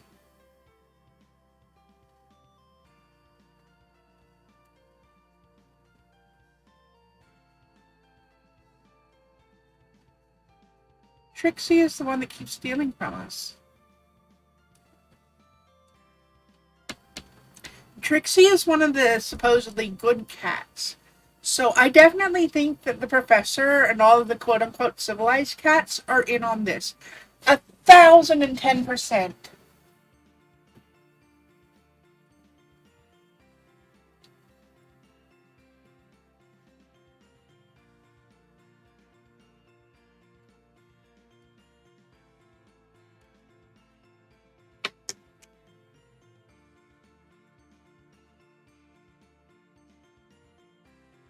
One second.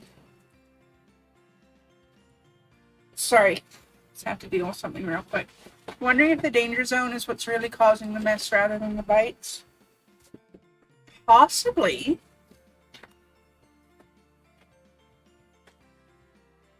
Like, it could still be the bite, but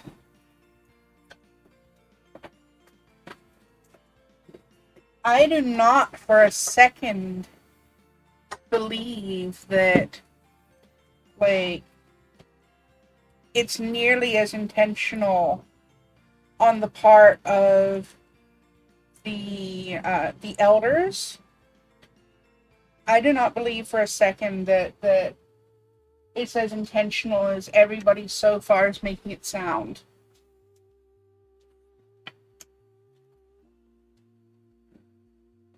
You clock out at the danger zone without a mark, but you come back to the other cats, you suddenly have a bite. Yeah. Exactly.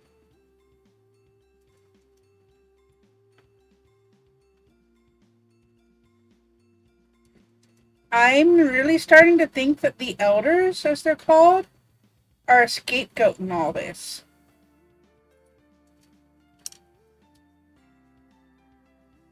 Like something's wrong with this whole situation. Your Electros one-shot killed 2 Pokemon? Yay!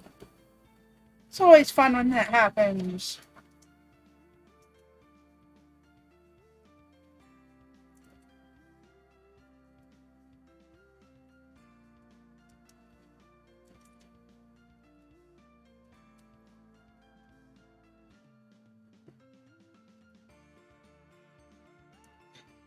Give me a second here while I'm being distracted by something.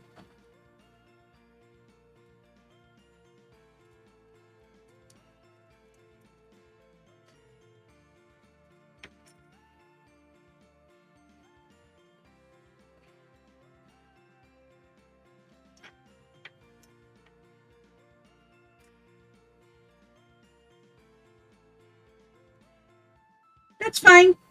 I'm often only half paying attention to other people's streams when I'm watching. Hell, for a second there, I was only half paying attention to my own stream.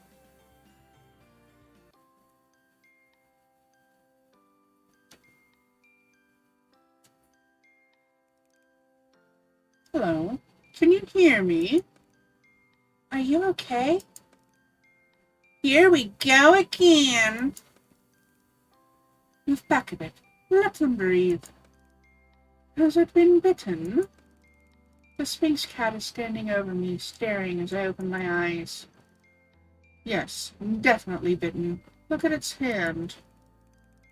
I bring my hand up to my face, and through my blurry vision, I can make out several deep scratches and puncture marks.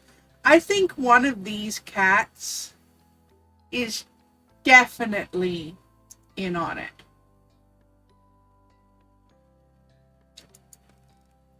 The cats watch me intently. Is this real? I saw something in the journal about kidnapping. Catnapping! We're sorry. It was the only way. My head has begun to clear, and I realize that if I can talk to these cats, not only is it all true, but it's already too late. I have the sickness. And we need to have a talk, human. No, we don't. I know what's going on. I've got sickness. That's why I can hear you. So what happens now? That rather depends on you, human. So, are you gonna help us or not?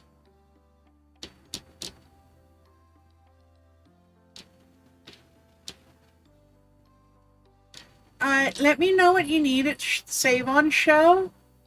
And I'll pick it up if you can't get a slot for pickup at Save On.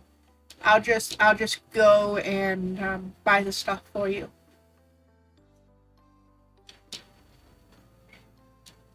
Hello, Fi. Yes, I hear you. Anyway. Time to start this again.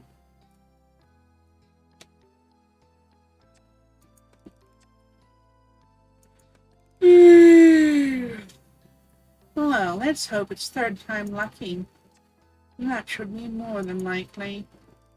Unfortunately, the last one didn't get very far with discovering what happened to our friends. And they didn't make an antidote either. I think with their notes to build on, though, I'm gonna crack this. Well, I promise to give it my best shot, at least. Hurrah! Respect. Jolly good show. My catalog starts beeping. But right now, I have to get to work.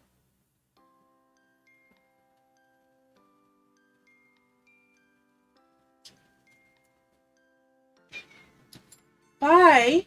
No. No.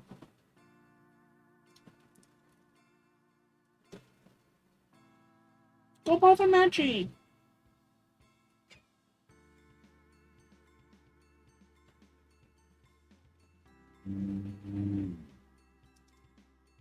Anyway, a message without any contact information.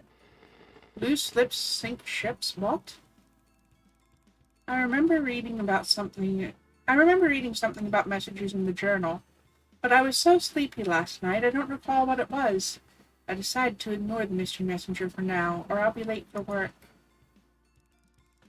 The professor is already working when I arrive, but I'm not late, so there's no fuss. I get through the day as efficiently as possible and head back to my tent as soon as my work is done. I want to get to grips with finding out all I can as soon as possible.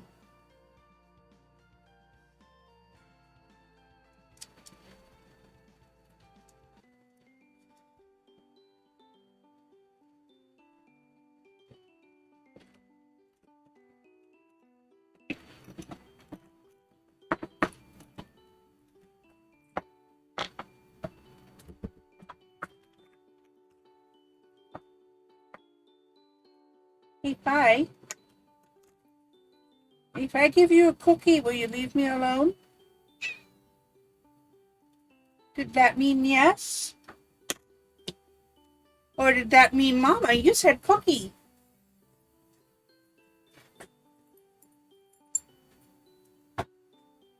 Oh, settle down, you little addict. I'll get you one. I opened the drawer and she's... Bye, stop.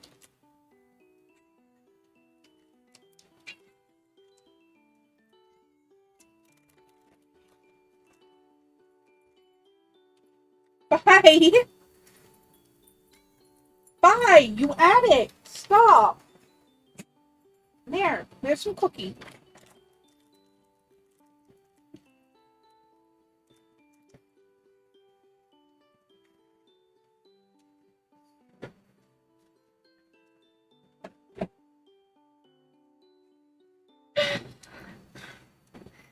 Anyway.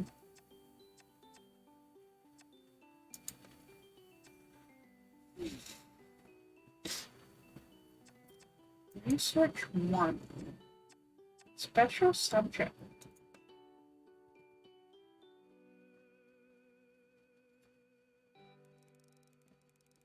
Marshy, I have a very important job for you today.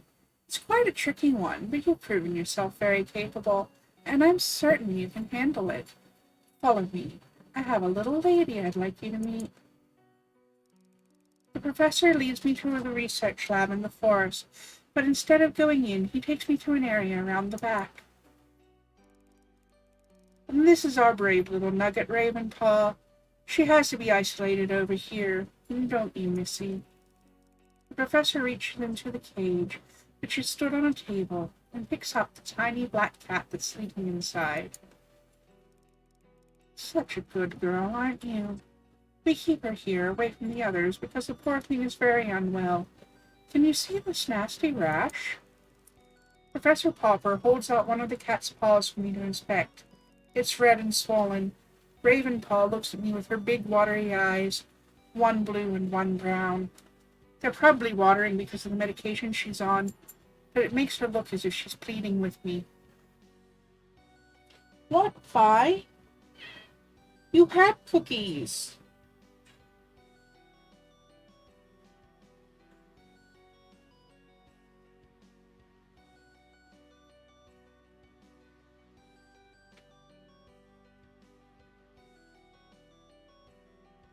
Fi?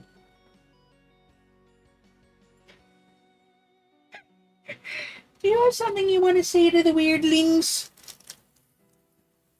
What? What? You tell them all about it, and I'll translate. You tell them all about it. Tell them all about it. Huh?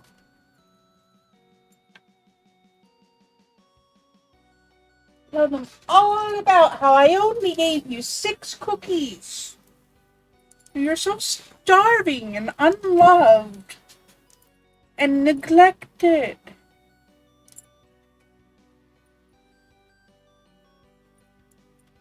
Yes. Hey, bye. What do you think about Professor Pauper? Hmm? You have any opinions about him? She just looked at me like, oh, that thing? Feel free to kick that into the nearest black hole. Yeah. You can't be on the desk, sweetie. You can't be on the desk.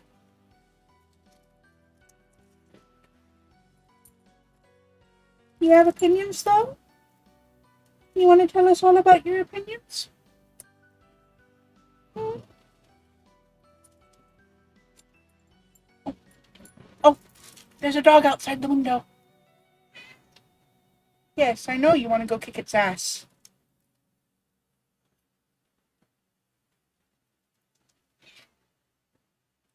Mom, open the window. The window is open, but there's a screen. But I want to go kick the dog's ass. No.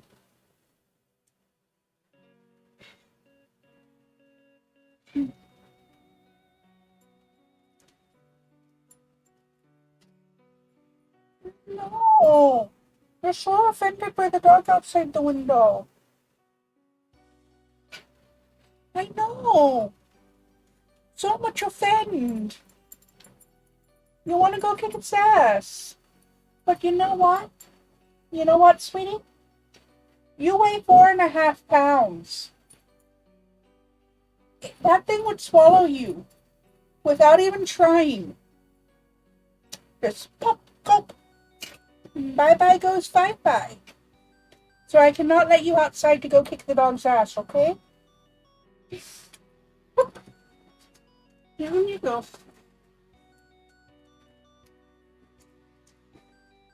Anyway, sorry.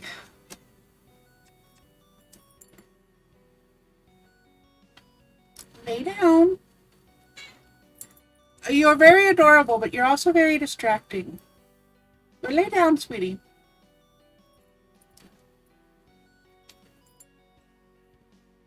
Go lay down.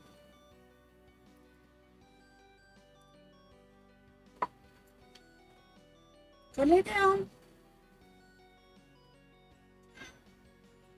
Lay down. I'm gonna have to move you out of the office if you don't go lay down.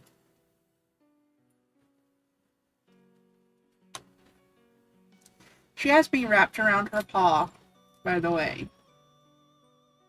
Just so you know. Anyway. Give me a few seconds.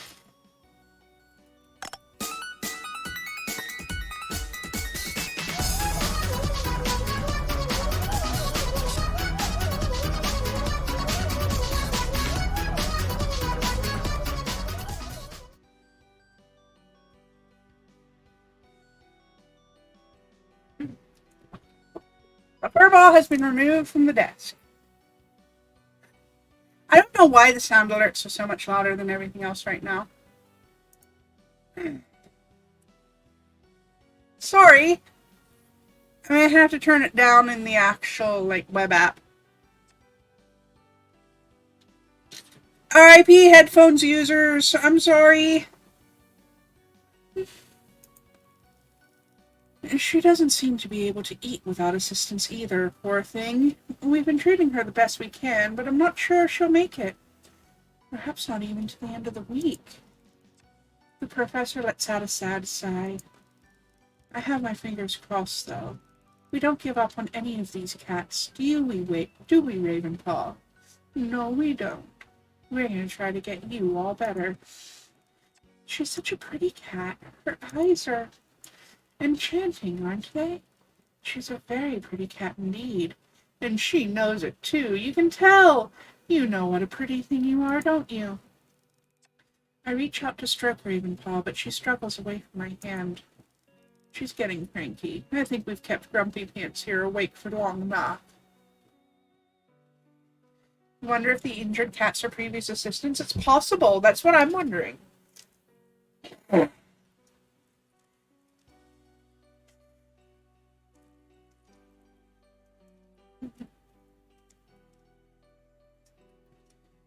professor needs to stay away from the cats too. Yes.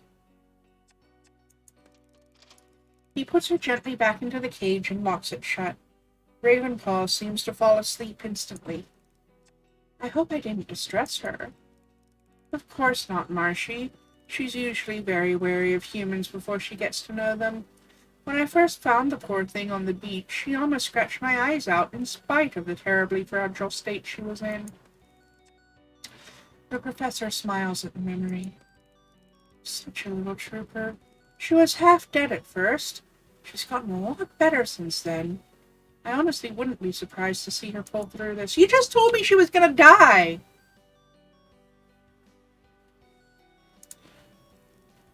Now, the reason I brought you here is because, regrettably, I won't be able to see to Ravenpaw personally any longer.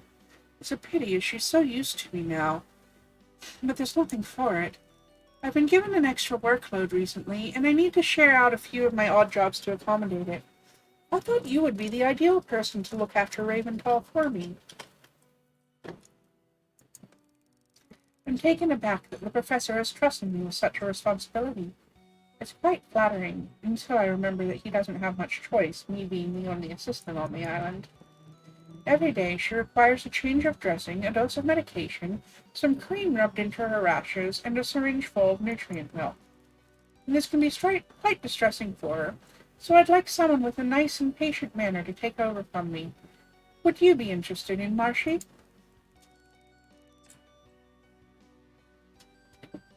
Of course, sir.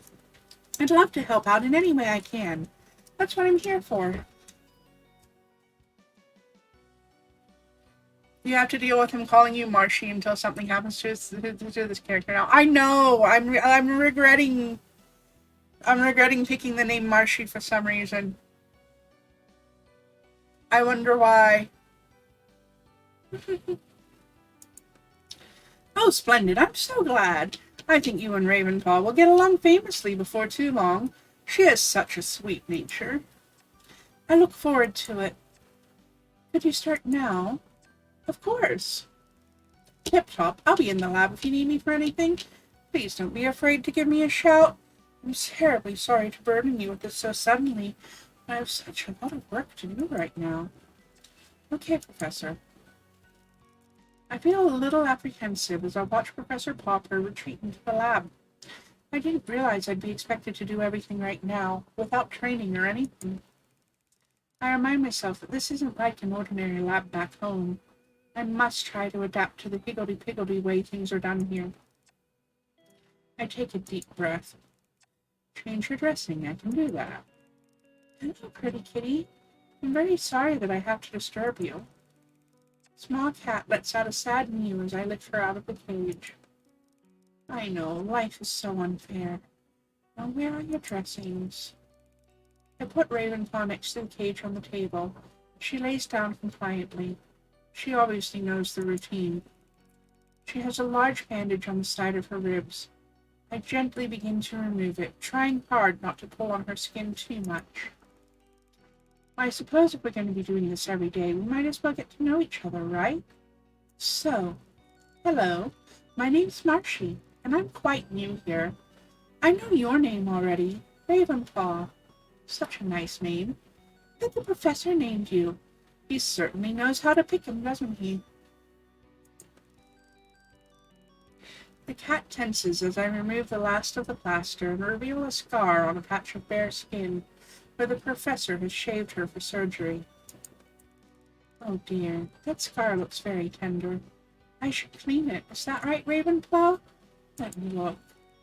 There are some drawers under the table, and I quickly find some antiseptic gel and cotton pads. Now, Ravenpaw, I'm gonna level with you. This is gonna sting a bit. But please don't take it out on me.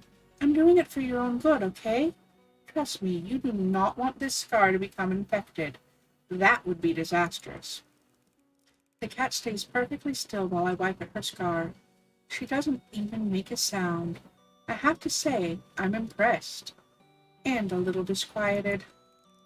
You are a brave girl, aren't you? Well done. When I was a child, I cut my arm on some thorns and had to have antiseptic put on it. As I remember, I screamed the house down. I carefully put on a clean bandage, trying hard not to stick it to her fur. I suppose medication comes next, doesn't it? What do we have here? I look through the drawers and find a box of pre-filled syringes, labeled catatonic. I presumed you'd be taking tablets, but of course the professor said you have trouble with solids, don't you, poor thing? Okay, same thing as last time. Don't shoot the injector. I hold the skin on the back of Ravenpaw's neck tight and go to inject it quickly to get it over with, but the syringe is stiff, and it takes a lot longer than I'd expected. Again, the little cat makes no response, doesn't move a muscle, almost as if she can't even feel it. Good girl. Oh gosh, you're so tough. You know, I bet you and McMurphy would get on like a house on fire. Ravenpaw's ears prick up as if she's heard a rattlesnake. McMurphy is one of the coolest people. I mean, I was a little wary at first, but he has that Irish charm that's just so hard to resist. The tiny cat's head spins to look up at me. How do you know he's Irish? My heart lurches into my throat. Have you got it? You have, haven't you? You're sick. You've got the sickness. I have a million questions running through my head, but I'm unable to speak. Listen to me, human. You have to help me. I suddenly jolt to my senses. I'm trying to help you, Ravenpaw. Please don't use that cream on me. It burns. It's what's given me these red patches. I know it hurts, but I have to rub it into your wounds. The red patches will get dry and itchy and infected otherwise. No, please, I beg you, human. That stuff doesn't help. It doesn't. It hurts. I know it feels that way, but it's helping, I promise. The professor's been caring for you so thoroughly since he found you. I'd get the sack if your treatment went downhill now. That man has only ever hurt me. I'm taken aback. The professor cares for you very much and only wants you to get better. The cat turns her face away as if she's given up hope. It pulls at my heartstrings, and I pause for a moment. I'm giving her no more cream. Okay, I'm taking a big leap here. I'm going to give you 5 days without this cream. And if I see any deterioration in your condition, it's back to a strict regime for you, Missy, and no complaints. Do we have a deal? Thank you, human.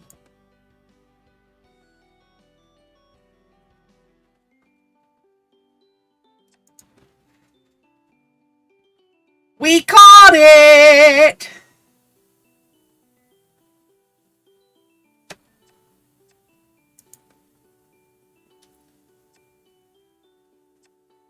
You think that may be the first character? Possibly. That's what I'm thinking. She didn't have 2 different colored eyes originally, but considering that she didn't open up until we mentioned McMurphy, something's making the mallow brain go. I'm not sure what it is, but something's making the mallow brain go.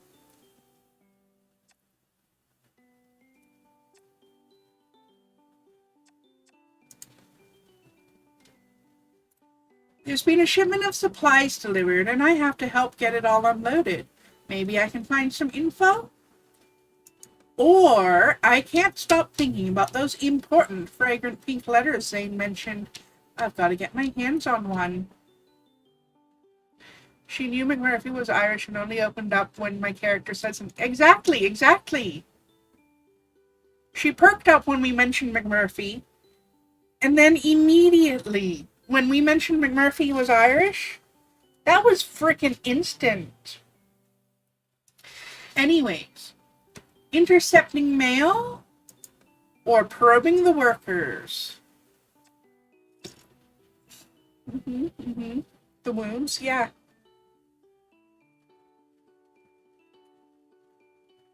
And found half dead on the beach. Okay, I've got a vote for mail.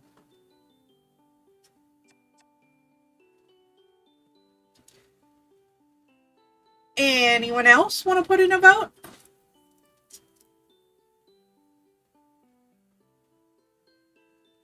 Yeah, the professor's a little overly attached. Okay, 2 votes for mail.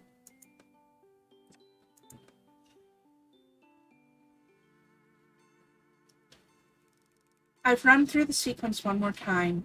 I know it by heart, but I'm nervous. I've been watching long enough to be sure that the routine is just like clockwork. No deviations. Well, apart from one, but I've made that work for me. The boat arrives at 1300 hours. Zane, always alone, talks to the older man, Bob, who hands over the post, while the younger of the two, Joe, loads up the dolly with boxes of supplies. Zane puts the envelopes, never more than 3, into the breast pocket of his jacket. That solves the mystery of why he always overdresses when the boat comes in.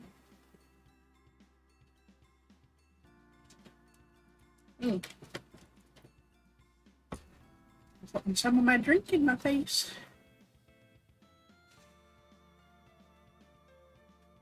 Yeah, not that kind of probing, Maggie. Glad to see you decided to join us, though.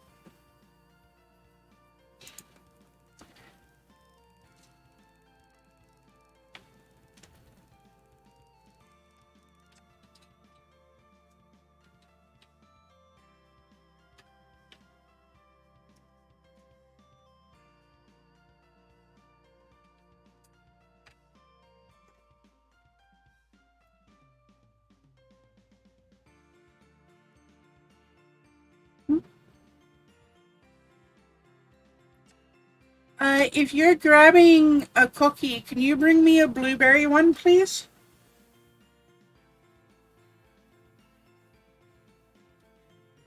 Actually, grab me 2 blueberry ones, please.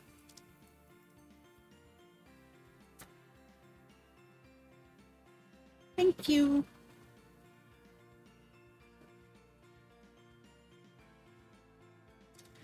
So, these cookies, they aren't actually cookies, they're granola bars. So a little bit healthier. But I've been buying granola bars instead of cookies to try to get, you know, something that still tastes just as good and is still a treat. But it's just a little bit healthier than actual cookies.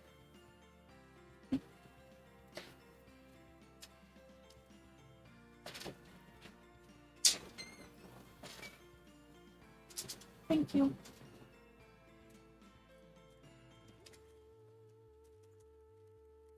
The brand is Kind, and they're like all whole grain granola bars. Their peanut butter chocolate chunk is really good, and so is their blueberry vanilla.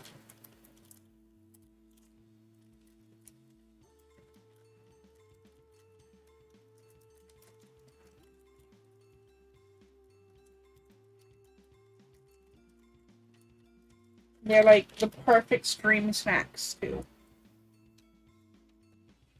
Anyways, he then wheels the dolly to the mess tents and unloads the food supplies, then to the lab and unloads the medical supplies, then to the storage hut where he unloads the remaining packages and leaves the dolly. Next, he goes to Professor Popper's tent.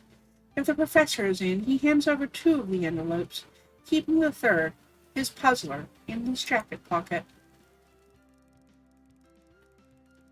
If, however, the professor is not in his tent, Zane makes his way back down to his chair on the dock, drapes his jacket over the back, and spends the afternoon on his puzzles before going back again in the evening to deliver the professor's mail. Right, see you soon, headset.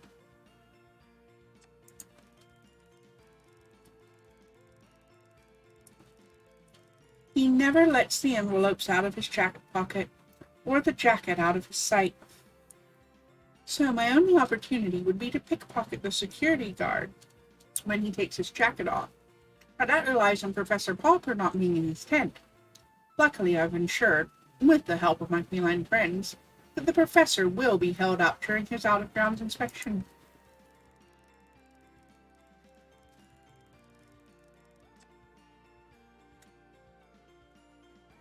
Usually, Popper just meanders around the inner perimeter of the base camp area and checks it all as well. Most days everything is, but today, Feebles and Trixie have staged a little rumpus that will engage him for just enough time to miss Zane's delivery.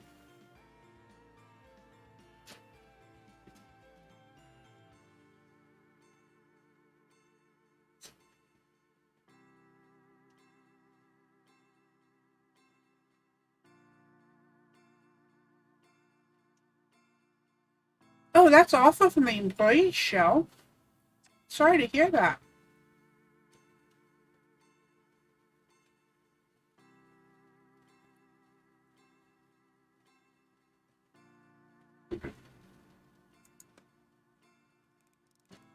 He is, of course, sat in his usual place, jacket draped over his chair. Hi there, Zane. 127. I suppose we're on first names now. I have a little something for you. Zane frowns but doesn't look at me. His eyes are instead where they always are, on his crossword. I made you a puzzle. He eyes me skeptically. A crossword, to be exact. It's pretty tricky if I do say so myself. I created the puzzle using all the cat's general knowledge. Major and McMurphy thought of some particularly treacherous teasers, while Kibbles and Trixie offered some great obscure pop culture questions. Snooty Booty was mostly just trying to get the cat treats out of my pocket. I hand the paper to Zane, who is still frowning. Miss Dick's having a whale of a time? Is this a joke? Oh, it gets harder. Zane peers over the crossword. Why did you make this for me? Well, you know how bored I get, and I like you, Zane. Zane breaks into the first smile I've seen on his face, although small and slightly uncomfortable looking. I don't have anything for you. Yes, he's warming to me. This plan is going spiffingly. Oh, don't worry about that. All I want is for you to complete it. I make my hands into a heart shape while Zane is distracted. I feel stupid, but McMurphy insisted that would be my signal for him to strike, and sure enough, along he slinks, cool as anything. He winds his feline body between Zane's legs unnoticed. Zane's tongue is now sticking out, and his shoulders are hunched in concentration. Are you stuck already? I dart a look at McMurphy to get ready to make his move. He throws me a disconcerting wink. It's not that hard. Just this one about the archetypical counterpart to yandere. Oh yes, that's quite niche. I think they were going for yandere.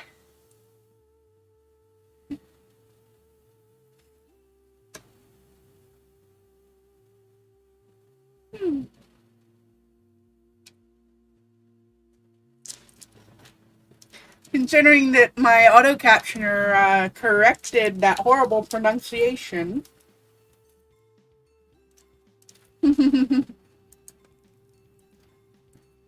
Thanks for that one, Kibbles. Of course Kibbles would be the one into yandere fiction.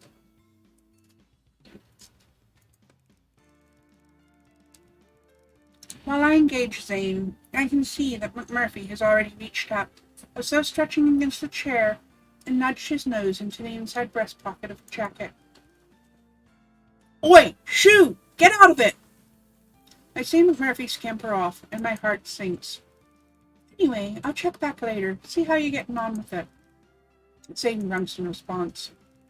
I walk back dejectedly to where McMurphy and I had agreed to meet after our mission was over, and suddenly, my spirit...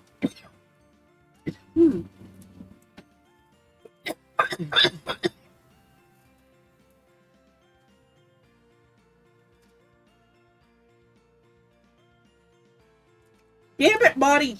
Granola bars are supposed to go in your stomach, not your lungs.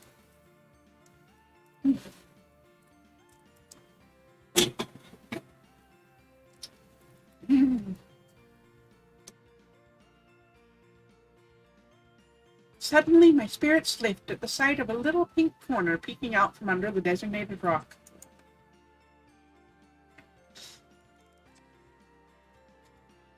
Mm. You ever choke a little and it makes your nose drip?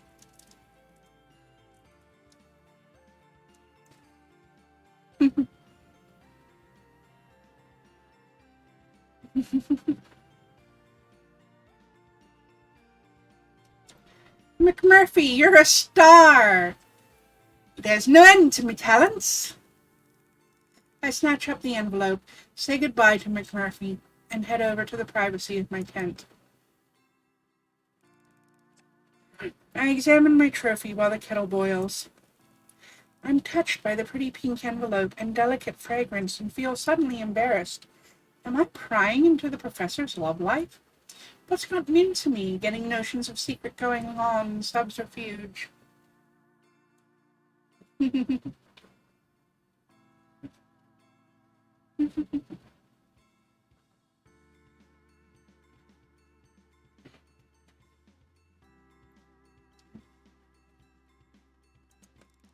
about to put the letter back when I'm overwhelmed by curiosity. I wonder who the professor's secret love could be. What are they like? Woman? Man? Other? Before I can contain myself, I've steamed open the flap and am peeking inside. It's not at all what I expect, and my previous suspicions come flooding back. The paper is in stark contrast to the pretty pink wrapping. It's a typed message on white paper. Percival, I've been informed of your latest subject. I would rather hear about such things from you personally. It would not be wise to take my science for authorization. Please keep this in mind for future transactions. I will let this indiscretion slide, but if it is ever repeated, I will have no choice but to deal with you the way I dealt with 124. As for the project, case study number 6 is a scenic. Please act accordingly. P-103 has been unsuccessful. Avoid any further investigation. Lab 9 has received the newest batch protocol to begin on the 8th. Finally, I trust your new assistant has arrived and is proving to be more helpful than the previous one. We seem to have had a run of bad luck in that particular area. As you know, I do not abide bad luck and will expect a reversal of fortune post-haste. Faithfully yours, 7. Oh my, oh my, oh my.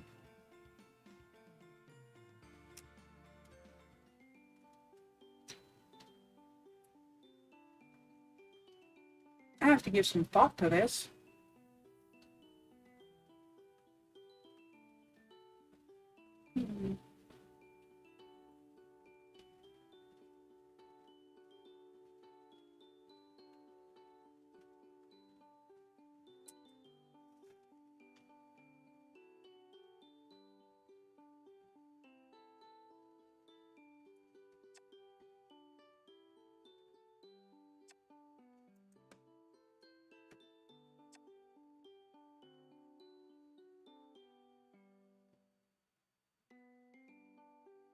I do want to spend some time with Snooty Booty this time.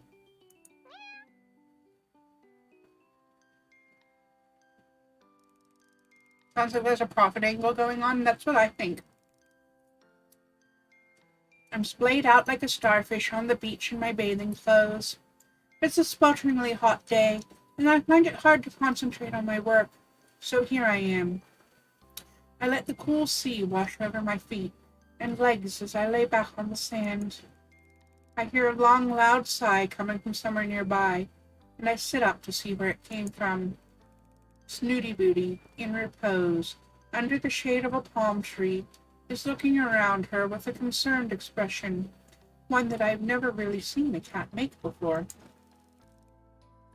I go over to her to see if I can help with something. Are you okay, Snooty Booty? She lets out another long, wistful sigh. To be quite frank with you, human, no, I'm not okay. I cannot expose this delicate skin of mine to the sun, but there is something I need to retrieve from further down the beach. It is quite the predicament. Oh, right. You want me to fetch it for you? Would you really be so kind, human? I would be very grateful. Sure, it's no problem. We can't have you putting that delicate skin of yours at risk, can we? Snooty Booty looks grave. Indeed not. Skincare must come above all else, don't you know? One must never expose one's skin to the elements, human. It is really quite aging. One must also never get stressed if one wishes to retain one's youthful aura, which is rather difficult on this frightful island. Oh, I know, believe me. And how do you know? Are you stressed? Oh no, that would upset me terribly. Really? And that's sweet of you. Of course, you really are a precious thing.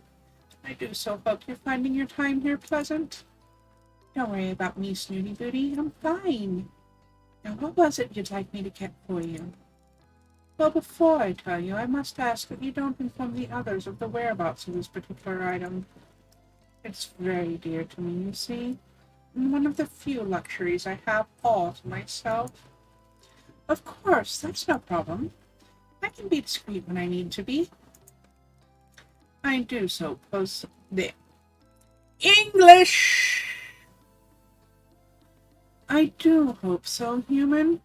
You see, along the beach, just south of here, there's a tree which bears the ripest of coconuts all year round. It's quite splendid. The coconuts are always so sweet and creamy. Snooty Booty looks as if she's lost in a wonderful dream. It sounds lovely. It is. I like to drink coconut water as often as I can. It's so good for the skin and the waistline. But the less civilized denizens of the island keep knocking the coconuts down before they're fully matured. Unfortunately, no one else seems to have discovered this particular tree yet. Okay, Snooty Booty, I'll try to find some coconuts for you. I'll be back soon. You have my thanks, human. I've tried coconut water before. I actually really don't like it. It's weird. Some people love it. It seems to be a love it or hate it sort of thing. It's good for the waistline because it gives you the runs like nobody's business when you drink too much of it. Well, good thing I didn't like it, so I didn't drink very much of it.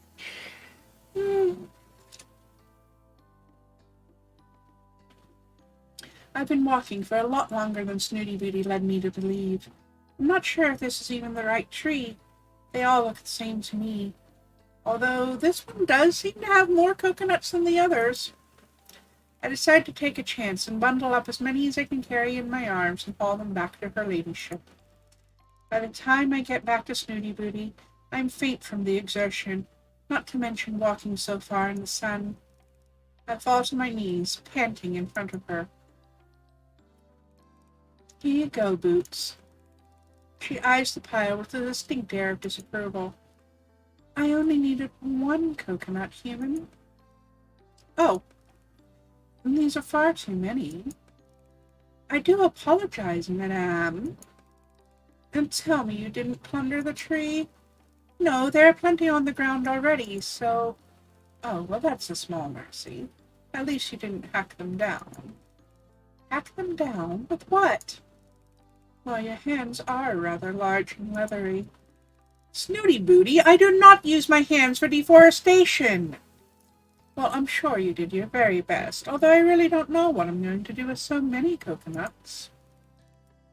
You're welcome, I'm sure. I look down at the pile of coconuts, and it strikes me properly for the first time how strange it is that there are no creatures on the island to plunder them. What do you think it is, Snoots, that keeps wildlife away from the island? And do you mean the magnetic barrier? Magnetic barrier? Oh, do keep up, human. I thought you were meant to be a scientist. I realize she must be referring to the force field that surrounds the island. Now be a dear and crack one open for me. With my enormous hands. Well, you could try, I suppose. I push down the irritation that is slowly rising in me and smile politely. On second thoughts, I'll be right back with the screwdriver. A what? Snooty Booty looks horrified. It's a sharp metal tool that bores into things. What on earth do you need one of those for? So I can make a hole to get the water out of the coconut. How else would you propose I do it? Well, look around you, dear. Look at nature's bounties. What about that? She gestures with a limp paw at a shard of rock nearby. Snoots, how do you usually get the water out of the coconut when there isn't a human around? Well, the exuberant Kibble simply loves to break things. Hadn't you noticed? It's one of the few reasons I tolerate him. Far better than one of your scroll dribbers, don't you think? I reach over and pick up the rock. It does look like it could actually do the job. Okay, let's give it a try. Here goes. Holding the coconut in a palm leaf, I gently tap the shell a few times with the stone before finally whacking it. It cracks open surprisingly easily, and the water drains onto the leaf. There now, see how nature provides, human. Yep, again, you're welcome. White. Snooty Booty stretches her neck, and then upper body towards the leaf. She sticks her tongue out as far as it can go before raising her big eyes to me. I can't quite seem to... I suddenly realize what she's getting at. I let her struggle for a moment or two before I begin to feel a little bit like a child pulling the wings off a fly. She can't help the way she is. You seem to be struggling a little, Boots. Well, you've placed my libation slightly out of reach. I'm sorry, would you like me to help? Bring it a little closer, perhaps? Of course I would, human. Are you being deliberately obtuse? I would very much like to help you, Snoots, but you make it rather difficult. I don't understand. I've been perfectly clear in my instruction. You see, I'm under a spell. It's a very powerful one, which prevents me from following any instruction unless accompanied by some magic words. Would you care to enlighten me? Well, it would go something like this. Please, human, would you mind passing me my libation? Thank you very much. There's a pause during which I'm not really sure what Snooty Booty is thinking. Suddenly, the Sphinx erupts into peals of laughter. I seem to have forgotten my manners. Please do be so kind, human. I would be most obliged. Oh, well, go on then. I nudge the leaf closer to her, and she delicately laps at it.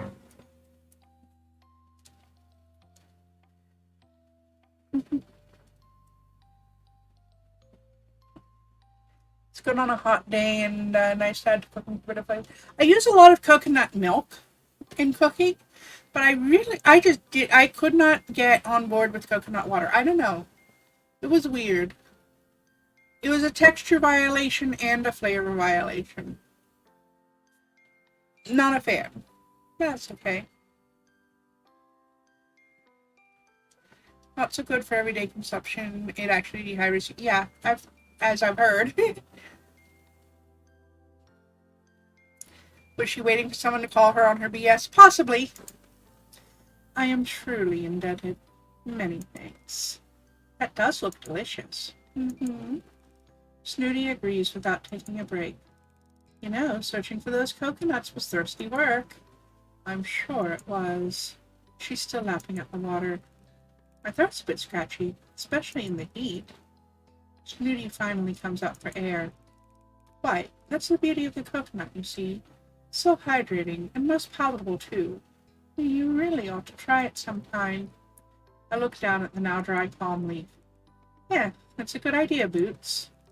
And the very best thing after drinking coconut water is to curl up and have a nap, you know. Beauty sleep is most important. Is that so? Indeed, human. I suppose you have other things to do now. Well, Snooty Booty yawns and closes her eyes. I suppose I do. Sweet dreams, princess. Snooty is a little shit, but I think that's why she's got the name she's got. She snores softly in reply.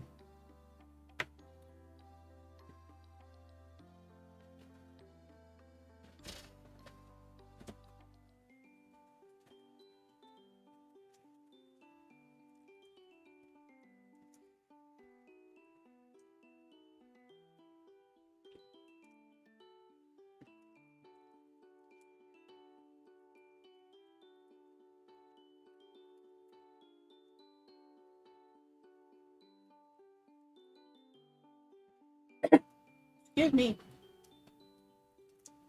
I'm going to take a second here to finish my granola bar and drink some of my drink.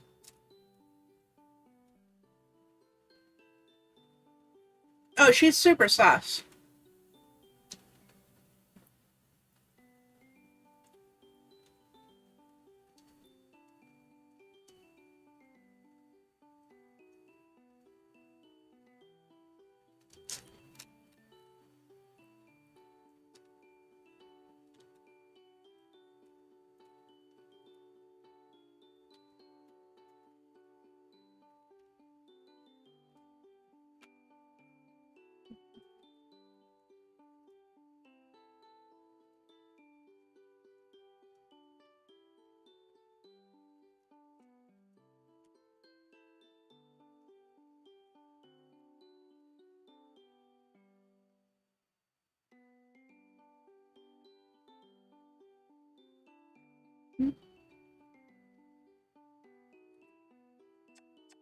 Hey, recon.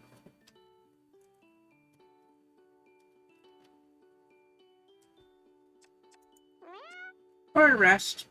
Rest works too.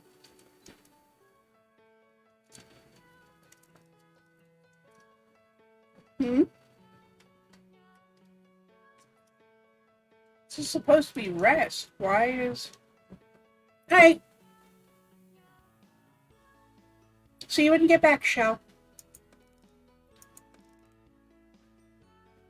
I'm actually getting a scene at this rest. Referring to my mom's recipe.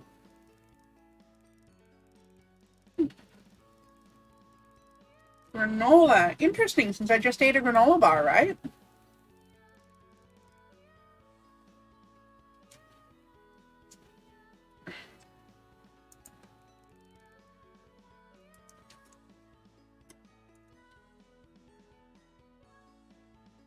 Yep. I'll message you if I finish the stream before you're back. But I think it's going to be at least another couple of hours because I want to get through chapter 3 before I wrap up. See you in a little bit. I rummage about in the supply box that arrived this morning until my hands find the bag they're searching for. Coconut shavings are a necessity. Wait, even if I had forgotten them, I'm on an island with an abundance of fresh coconuts. Still getting used to island life. I set the oven to 150 Celsius and leave it to heat up while I measure out the rolled oats. I have quadrupled the quantities so that hopefully it'll last the whole summer. It seems vast compared to how much I make at home, but it would be disastrous if I ran out. Homemade granola is an absolute essential. I mix the dry ingredients, oats, nuts, seeds, and spices, together in a large bowl, and then I add the wet, honey and sunflower oil, to form a golden moist consistency. I've actually added a splash more oil than suggested. The mixture was feeling a little drier than usual. Next, I spread it evenly on a baking tray lined with parchment, partly to save the washing up, and whack it in the oven for 20 to 30 minutes, checking often because the seeds tend to burn quicker than I expect.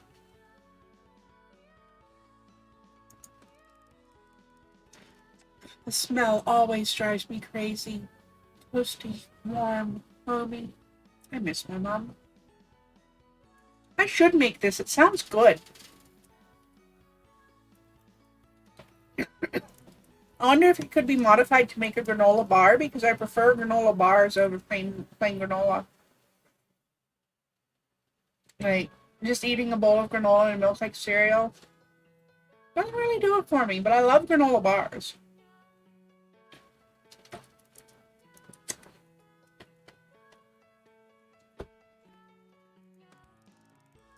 Once done, I add the fruit as it dries and cools, and put it into several large glass storage jars, being sure to stuff fistfuls into my mouth as I do.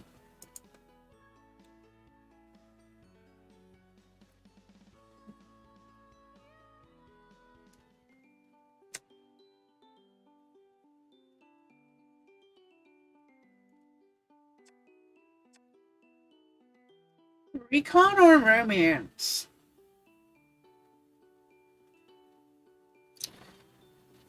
Or should I flip a coin?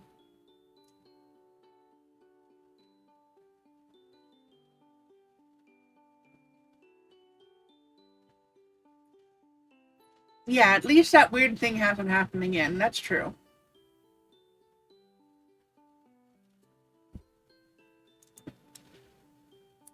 Alright, I'm gonna flip a coin.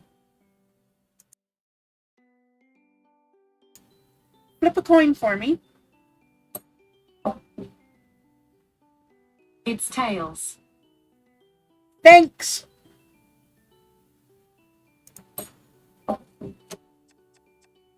It's tails. Bitch!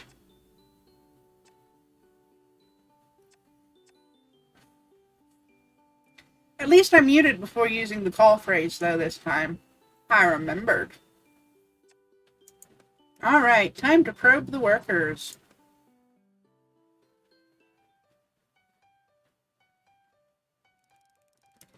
I've been asked to help with the loading and unloading of supplies today. This suits me, because I've been itching for a chance to talk to the ferryman and his son. I'm curious to see if they have any useful bits of info that might help me in my quest to find out the real story of this island. The boat only comes once a week, and every other weekend. The weekend deliveries are all the good things, food, mail, treats, etc., and the mood is always light-hearted. These midweek trips, on the other hand, are strictly work-related and tend to be very early morning when we're all a bit grumpy, or late at night when we're overtired. Today it's so early that the light has only just broken. Zane and I are waiting on the jetty. They're late. Really? It's only 5 minutes. Bob's never late. Must be quite a long trip, though, to the mainland. You'd expect at least 5, maybe 10 minutes either way. Bob's never late. I remember that Zane isn't one for chit-chat, so I keep quiet and wait. Thankfully, it isn't long. I can hear the sound of the boat's engine before I can see it, since the morning mist hasn't been burned off by the sun yet. Zane straightens up, and suddenly they're here, emerging from the mist like a ghost ship.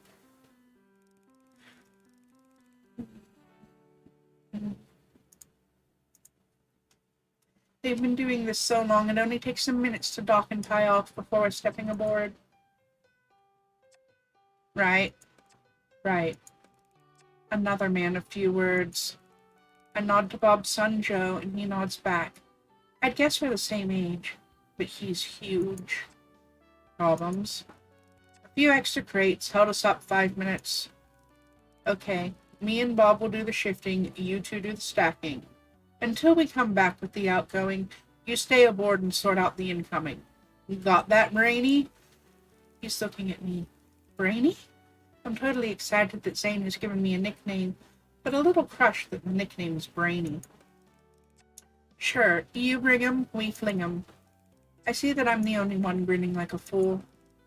Joe knows what to do. You do as you're told. They've gone before I can say anything else. Joe has already started loading up the dolly with incoming crates. He's clearly an old hand at this. You look like you've been doing this your whole life.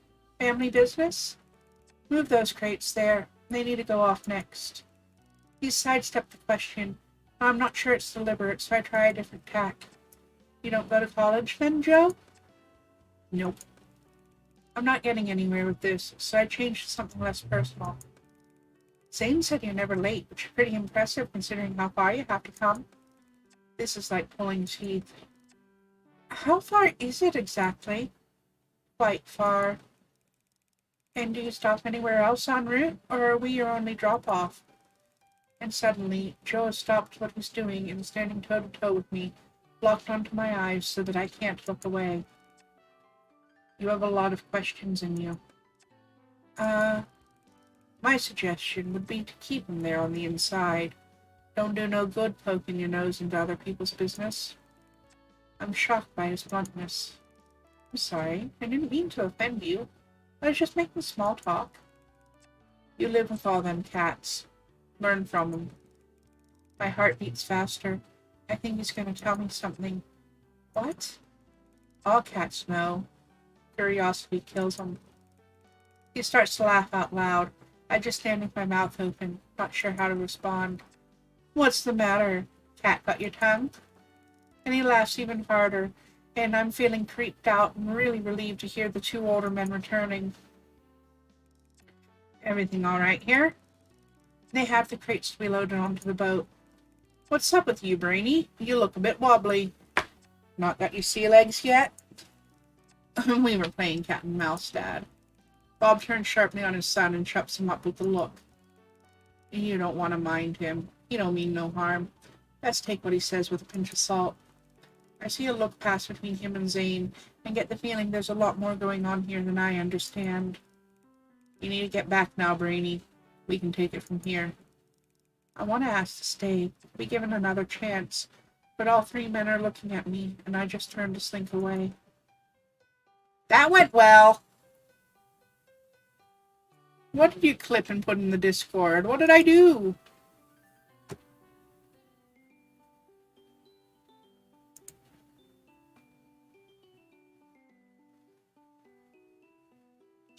When Sprigatito kneads and rubs with its forepaws, a sweet aroma is released and mesmerizes around it.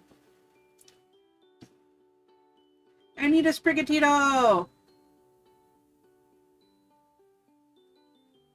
I don't know what I like best, Smoliv or Sprigatito.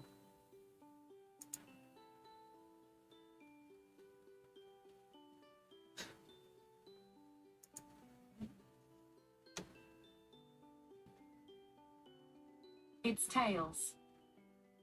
Thanks!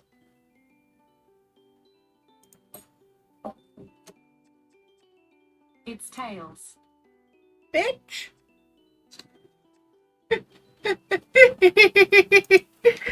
Okay, fair enough. Sprigatito is a starter. Now I have to decide which starter I'm going to start with when I get this game. One for Coco.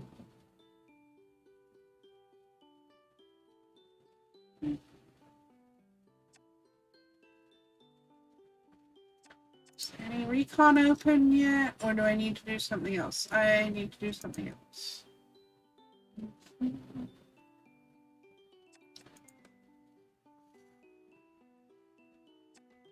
Alright, Snooty Booty.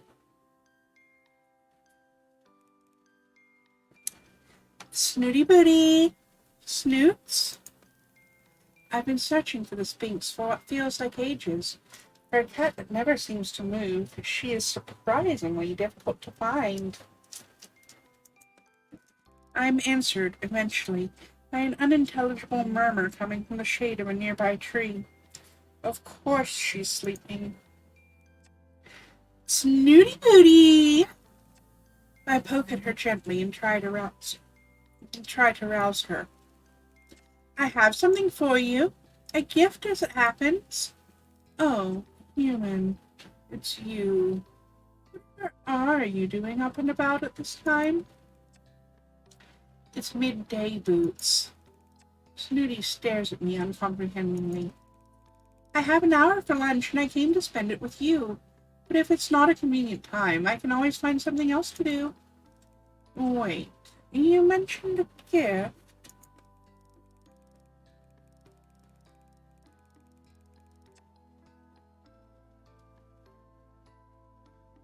You might go for Coco or Quack Sleep. I have to look at all three starters. I haven't seen all the starters yet. I don't think so. I'm going to have to look at the starters and decide which one I'm going to go with.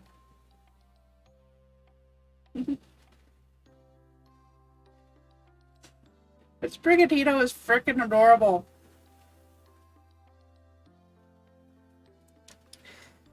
I had the idea when you were drinking from the coconut I fetched for you the other day.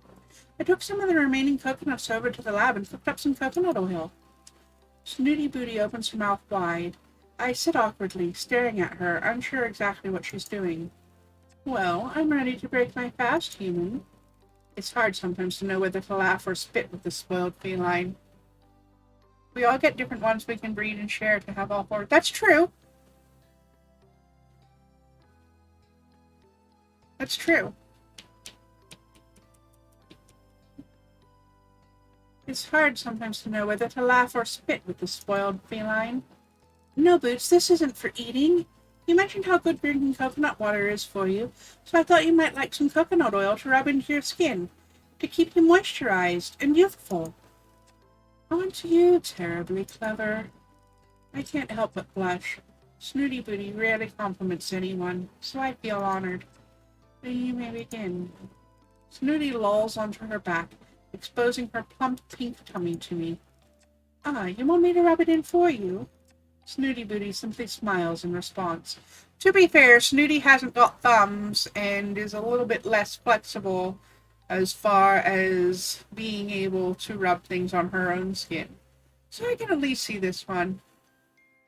You're gonna get a lechonk and call it chicharron. Nice!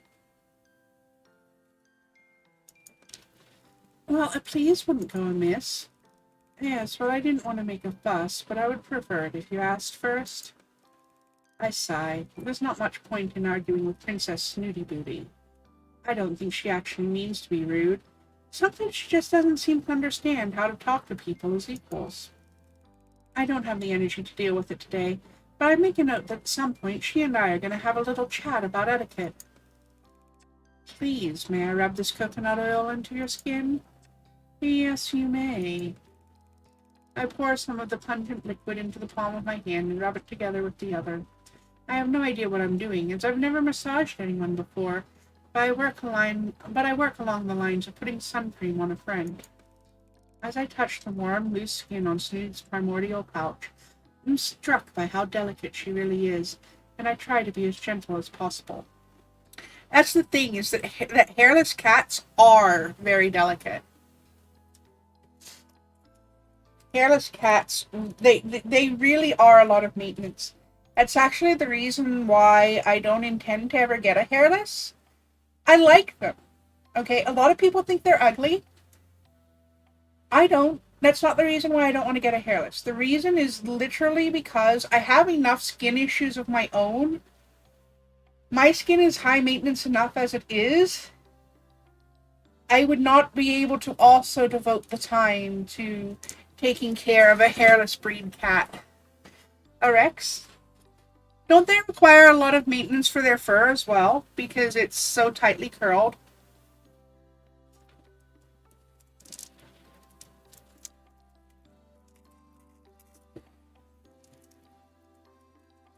Just, I mean, it sounds weird because not as much as hairless, yeah.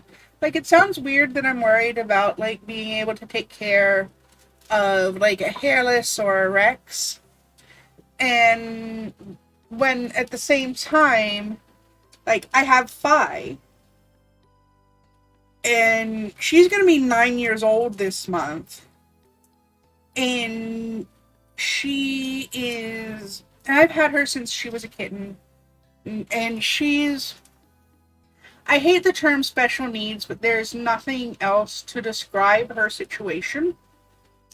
Like, they told me she wasn't going to live to see 2. And she's almost 9. And, like, I'm like, oh, I have no problem taking care of a cat with delicate medical needs.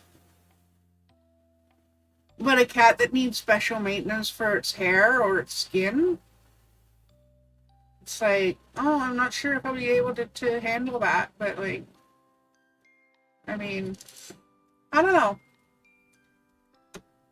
Different things that require different parts of the brain to remember to manage, I guess.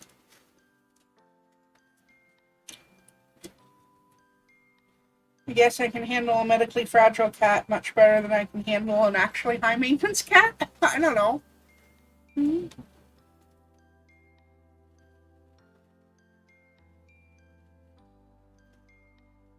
But also Fi. Cheating death for 9 years.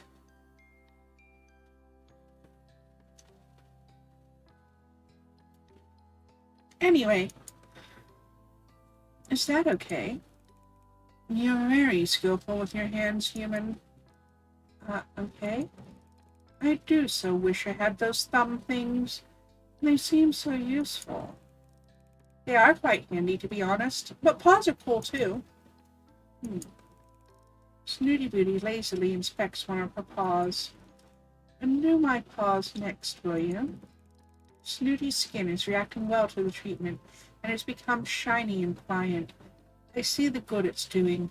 I move on to massage her paws, but am quite taken aback by the length of her claws. Oh my, Boots!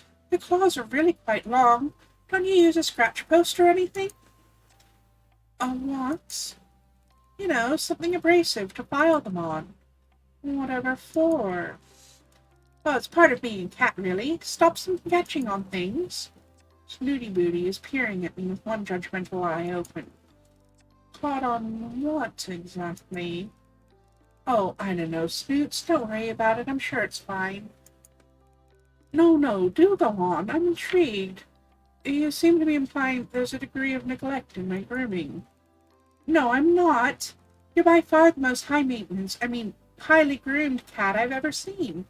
In fact, you're a perfect example of a Sphinx. I'm a what Sphinx? She's trying to get me to say perfect again. It's hard to keep my face straight.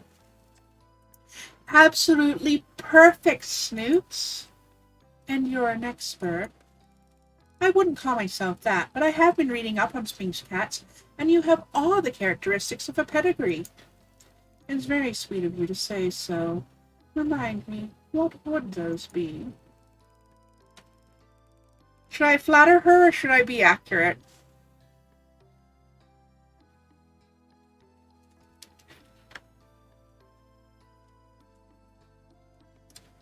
Flatter, flatter, flatter. I've got 2 votes for flatter and 1 for accurate.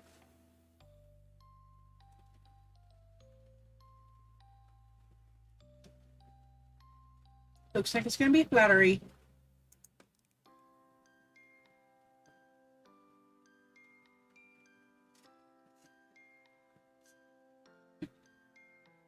Well, let's see. I have a feeling Snooty Booty would not appreciate some of the common qualities of a Sphinx, including wrinkles and pot bellies, so I decided to cherry pick and dress it up a bit. Sphinx cats are well known for their beautiful big eyes and high prominent cheekbones. Snooty Booty extends her neck and widens her eyes. She also appears to suck in her cheeks, which gives her the look of someone who isn't wearing their dentures. It's very disconcerting.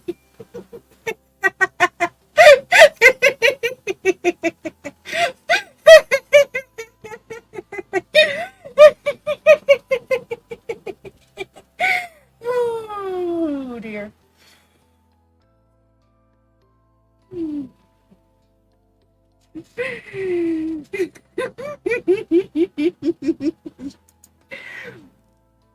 And they have a very shapely physique.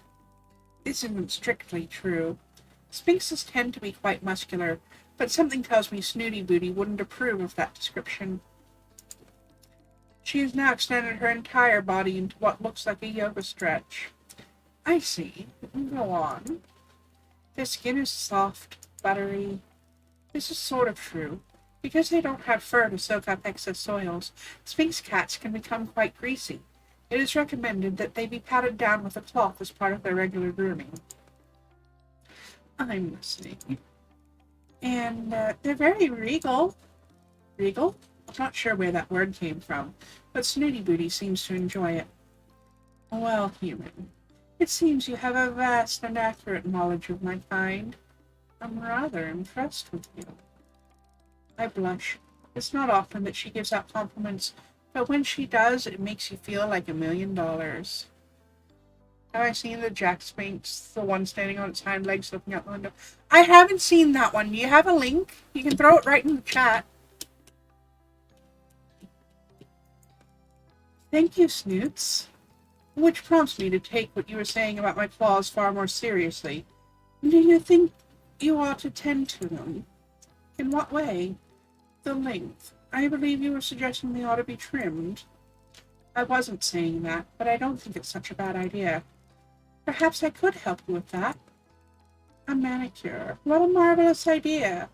Tomorrow, same time, if I can get away. I feel like she's played me. You really are most kind. Thank you, even. And with those few words, my heart is a puddle at her feet. Aww, we're getting somewhere with one of the kitties.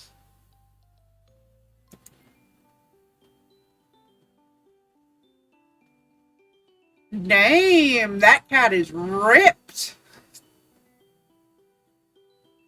That cat doesn't skip arm day, or leg day, or chest day.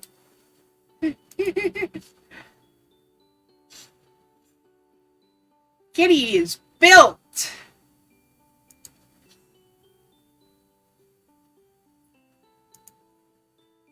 That cat could kick most people's asses? Yeah, probably.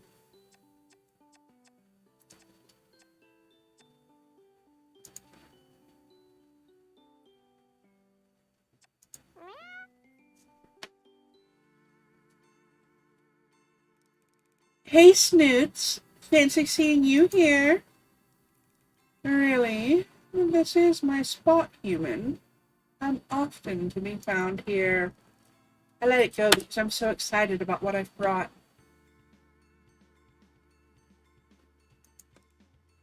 Take a hand. I hold my fists out in front of Snooty Booty. Oh, a game. How merry. She stretches out her paw in the direction of my left hand. Ta-da! I open it to reveal a piece of quartz stone that I cut up in the lab. What a lovely rock you have there. It's quartz stone. I thought it would work well as a nail file. What a clever thing you are. That's not even the best bit. Look. I open the other fist to reveal my fantastic find. Oh, what's that thing? It's nail polish. I found it in the lab. I have no idea who it could belong to, and honestly, I don't like to think too much about it. But I figured I could borrow it for a short hour without anybody missing it. And it looks just like your color. I squint at the bottom of the bottle. It's called Desire. I raise my eyebrows at the Sphinx. Oh, nail polish, you say? Show me, human. She suddenly seems more interested. I thought I could try giving you a salon-style manicure, befitting a lady. Most sweet of you. Now, shall we sort the snacks and drinks first? I came straight from work, so I didn't really... Well, never mind. It won't take more than a moment to fetch a coconut, and then we shall begin. I can't believe I'm actually doing her bidding. You have to hand it to her. That air of entitlement certainly gets her what she wants. I'm back quickly and out of breath. Within minutes, we settle into our session. Tell me if this feels at all uncomfortable, Snoots. I've never done it before, so guidance would be most helpful. It's surprisingly satisfying. I can see why other cats might engage in the process of scratching at trees and rocks. I've always thought they were hunting for termites like little scavengers. The next foot. I finished her hind legs and am on the final front paw. This stone works really well. And did I tell you how I cut it in the lab? I don't believe you did. So how does this nail polish work? Is it like paint? I ignored her rudeness. Exactly. Paint it on and wait for it to dry. I need to blow my nose, sorry. You found an entirely different cat, not a Sphinx, but Jack. Treat her like a Dowager. Yeah. I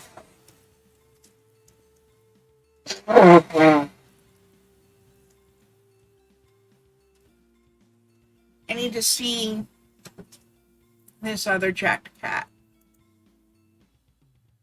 And that cat is jacked too. Not a Sphinx, but damn. I want to know what gym these cats are going to. I've never painted someone's nails before, so this will be a new experience for both of us. I open the bottle and make the first stroke.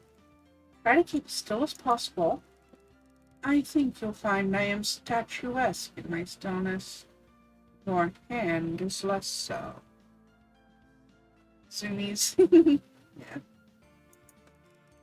I know. Sorry, your nails are just so tiny. I'm trying to color within the lines. What lines? Never mind, it's a human thing, I guess. I'm not sure I care for the smell of this nail polish. Really? I like it. It reminds me of pear drops.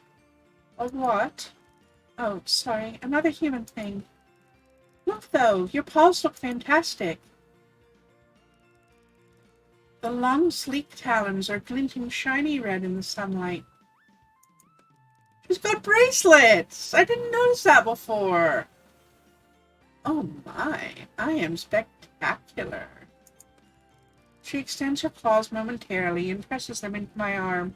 Not enough to puncture the skin, but if I tried to move, it would hurt. For the first time, I appreciate what lethal weapons they could be. I must keep that in mind. So come on, then. I take out my catalog. You come on what? Pose for the camera. Oh, goodness, I hadn't realized this was going to be a photo session also. How exciting. Yes, well, I'm going to have to remove that varnish before I go, so I thought it would be nice for you to have a photo. Remove it. The Sphinx cat looks appalled. Whatever for? Oh, Snoots, I'm sorry. Didn't I say? I can't leave it on you permanently. It'd impede the natural attraction of your claws. And then I shall leave them extended. You can't do that. Her expression darkens. I beg your pardon. I thought for a moment I heard you tell me what I can't do. Surely I was mistaken. Alright, let's try to compromise. No, Snoots, you heard me perfectly well. I must insist that you allow me to remove it. Insist? Her forehead wrinkles with her raised eyebrow. I need to tread carefully here. Ask your permission. Please, may I remove the varnish now? When it simply doesn't make sense. Why do it in the first place? I know how much you enjoy things like this pampering. I thought it would be a fun thing for us to share. You had fun, didn't you? Well, yes, but I certainly wouldn't have had I known you were simply doing it to taunt me. I wasn't doing it to taunt you, Boots. She seems genuinely upset. I'm sorry. There's an awkward little standoff, her eyeing the rubbing alcohol, me eyeing her claws. I racked my brains to think of a way to compromise with her. Perhaps if I tried appealing to her sense of style. I wonder if you'd like to try something. I don't know why I didn't do it in the first place, actually. I'm so forgetful sometimes. You're wittering. Well, just before I came to the island, there was a craze sweeping the fashion world. I can tell I caught her attention. I read all about it in a Bon Vivant magazine. Go on. It's a French thing, apparently. Snooty Booty cocks her head to the side. It's called, the Pinky Flick. Fletch Rosé. She's going for it. I feel encouraged. I'm thinking on my feet. All the celebrities are doing it. And doing what? Having their pinky nail painted while the others are left natural. And just one nail. She looks intrigued. Yes, it really does look striking and a la mode. Show me. Bullseye. I go to take Snooty's paw in mine, but she snatches it away. No. Show me. I pause, uncertain what she means. Then the penny drops. She wants me to paint my own pinky nail with desire. Oh, gladly. I suppose I should have expected Snooty Booty to attempt to burn me at some point. Here goes. I swipe some of the bright red polish on my left pinky. What do you think? Looks a la mode, right? I hold my pinky finger to the corner of my mouth, toiling. Well, I suppose it does look rather fetching. I'll make a deal with you, human. I will wear my nails a la mode, if you promise to keep yours painted for the rest of your stay here. It's a deal, then. I doubt that such a tiny amount of varnish will cause her too much harm. It'll come off naturally quite soon anyway. Mine, on the other hand, is going to be more permanent. I can't wait to explain this to Professor Parker.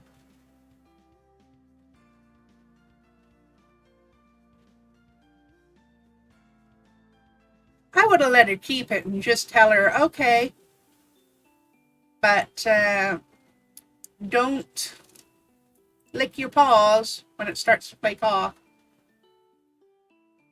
Would have been like, okay, keep it until it starts to flake off, and then we'll remove it. She's intelligent and communicative.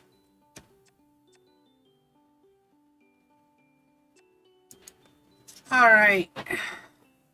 My character needs to rest. Trixie and Kibbles have brought me to the ridge where the pools of colored water collect. We call them the rainbow pools. It's a beautiful day, and there's a vivid rainbow across the sky. Kibbles is over the other side from me, shouting, "Wow, look at this! Come here!" He sounds further away than he is. My hearing isn't quite right, but I don't mind. What is it? You need to see it. Suddenly I'm beside him. He's looking over the edge of the cliffs, and when I look down, the sea is further away than I expect. Such a long way down. Do you see? And I feel a push from behind. As I begin to fall, I hear Trixie laugh. Curiosity did what? And I'm not falling at all. I'm floating, light as a feather. Fly, little bird, fly away home. This is the best feeling ever.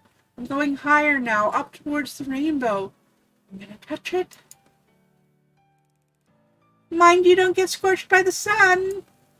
I feel myself being shaken. Moomy, you really ought to go in now. It's too hot out here to sleep. I'm on the patch of scrub grass beside my tent. I was just having a moment of shut-eye in the sun, but I must have fallen asleep proper. Oh, thank you, Trixie. I smile at the calico cat as I surreptitiously scratch at the prickly heat on my legs. Kibbles always looks high. He's also the one that knew what a yandere was. So I'm going to have a quick 5-minute break and be right back.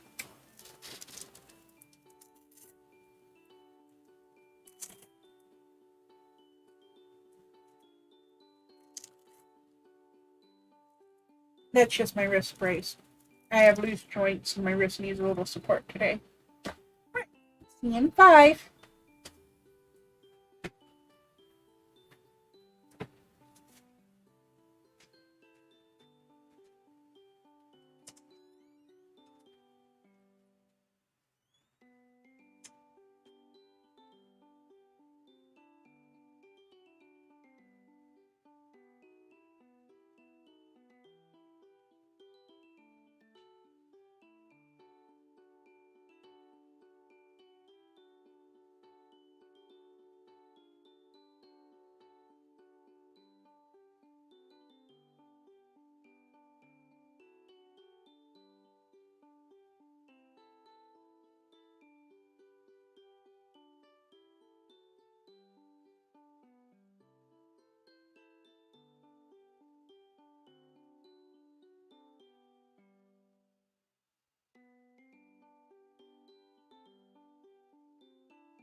Hey, I'm back.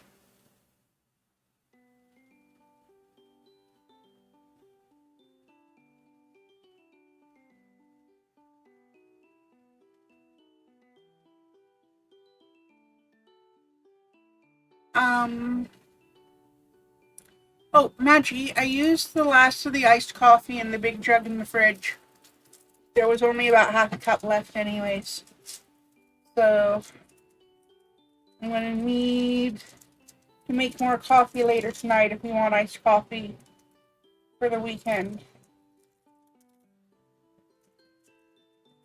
So don't let me forget after stream, okay? I'll run a pot while I'm making dinner. And we can fill out the jug for the fridge for the weekend. Okay, I am back.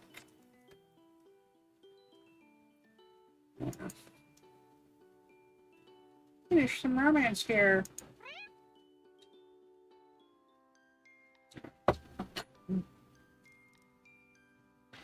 Be a dear, would you? Snooty Booty is in the habit of holding out a limp manicured paw for me to massage. I resignedly oblige. Oh, do you know? That reminds me. I have something for you. Something for me? Oh, look at you with your mouth agape. Do close it. You'll embarrass us both. Boiled both coffee filters anyway, so you should put my coffee. Perfect, thank you. I noticed they were on the line. I just wasn't sure if that was because they were boiled or because they needed to, or just because they'd been rinsed and needed to be boiled still. So that's good. Thank you. I'm sorry. I just didn't expect you'd ever think of me when I'm not with you. You do make me laugh, human. Oh my, are you serious? Well, I'll have you know, I think of you a great deal. You are my most faithful subject, don't you know?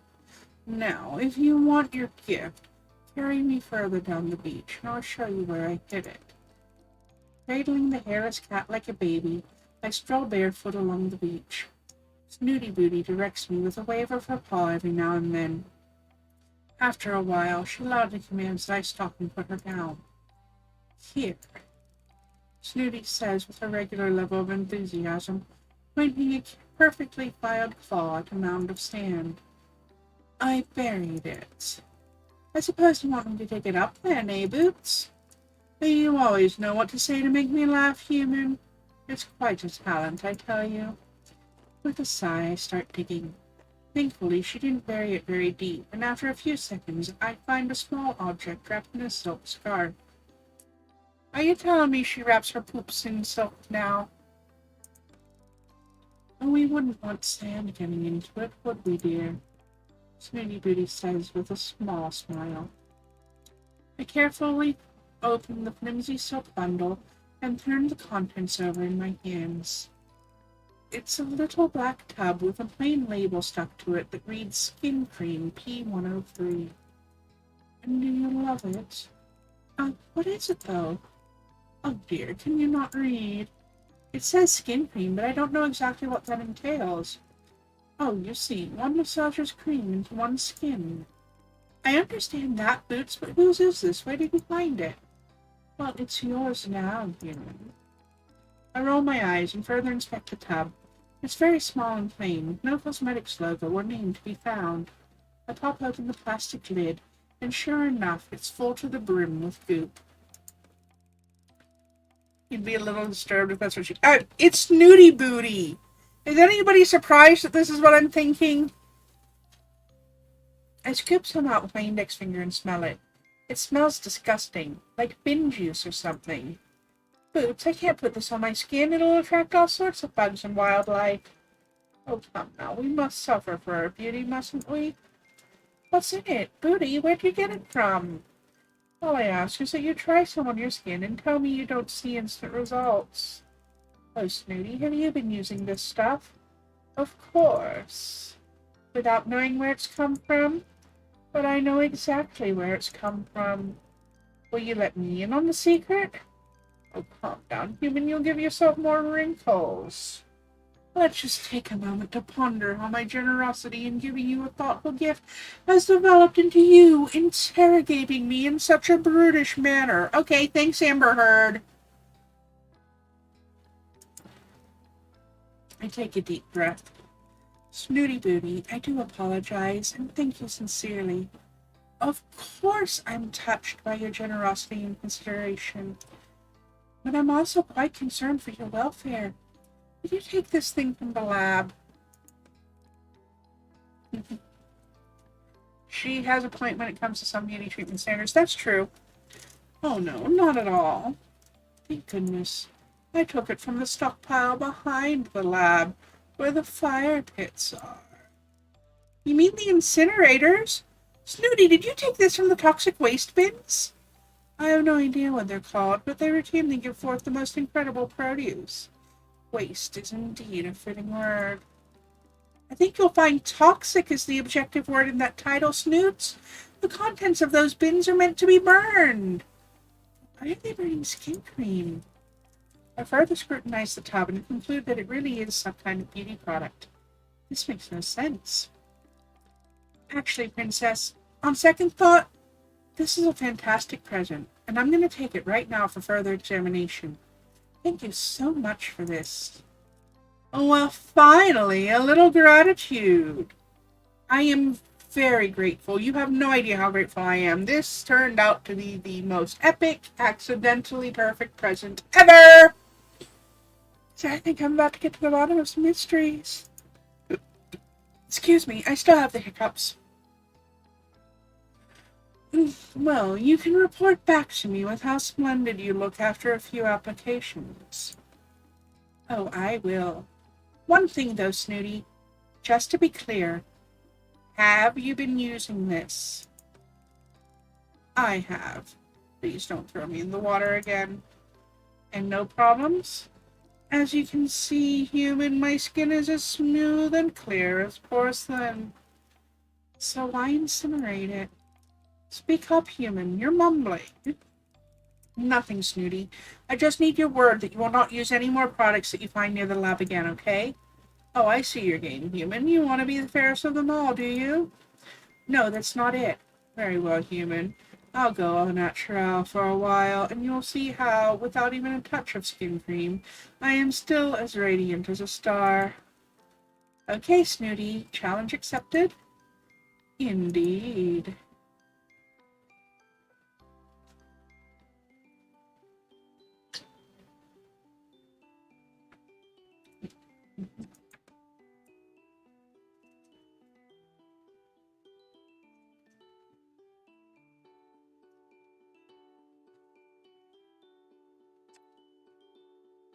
Let's do our last romance, and then we'll do the recon.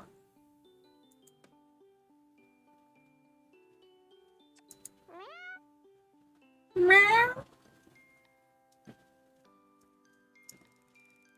The delicacy of a moment is sometimes only matched by the beauty of the moonlight's reflection on the sea.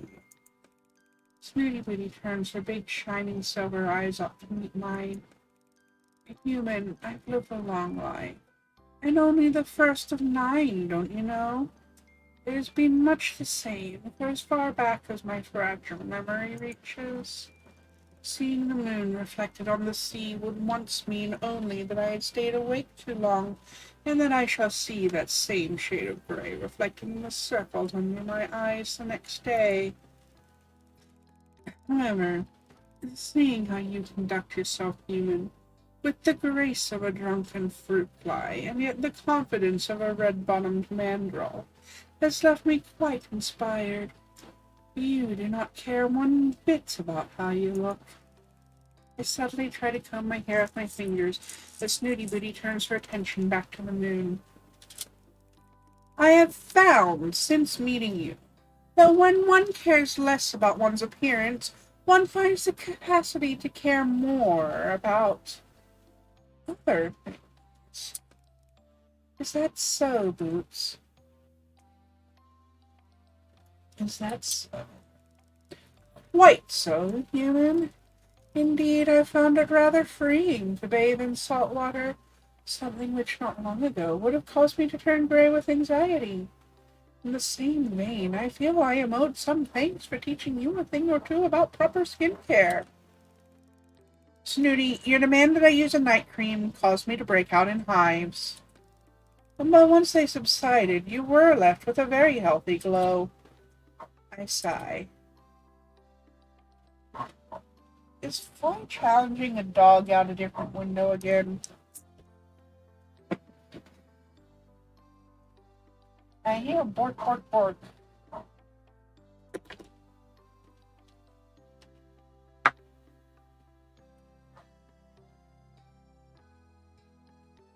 Maggie! The cat's fucking with the neighbor's dogs again. Where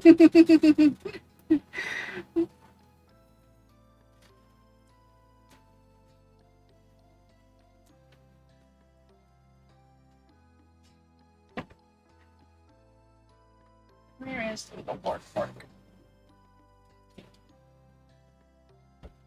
I don't see him. Oh well. Martian. Yes, Snooty Booty? There's a poem I half remember. The words have become irrelevant, but the sentiment is so enduring that it is almost enough to cause me to weep at the thought of it. Music is also like that, don't you find? And smell. Of all the senses, in fact, are the palette that colors our experiences and leaves an indelible mark on the soul. And it's beautiful. I believe you and I are both estates. We're what? We share an artist's appreciation of the... I'm not gonna try to pronounce that. And again, what? Really do try to keep up. I can tell I'm somewhat spoiling a mood here, so I keep my mouth shut and try to look engaged. I have suffered on this god-forsaken island from the lack of many things, but nothing has quite matched the pain of feeling alone. Not having a companion to share the more delicate sensibilities that life has to offer. Both cats laying with you and you don't know what the dog's problem is. An alluring scent, a vibrant hue, an Epicurean delight, all the subtle joys that are wasted in our more uncivilized cohabitants. It's been like air to my suffocation, sharing time with you, human. Why, Snoots, thank you. I enjoy our time together, too. And so, she plows on as though I am an interruption. I feel that together you and I might create something rather wonderful. Oh? Masterpiece. Oh, right, a masterpiece. Out of what? Out of us, human. A union. A joining together of souls. I am not gonna fuck the cat. I am not gonna fuck the cat. I am not going to fuck the cat. It's not going that direction. I refuse to believe it's going that direction.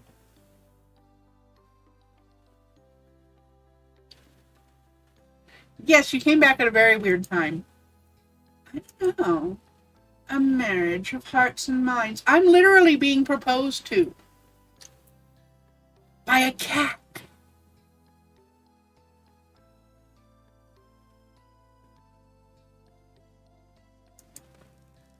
Are you saying what I think you're saying, Snooty?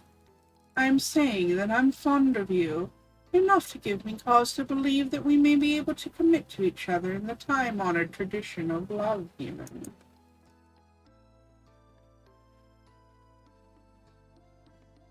It's not going to railroad me.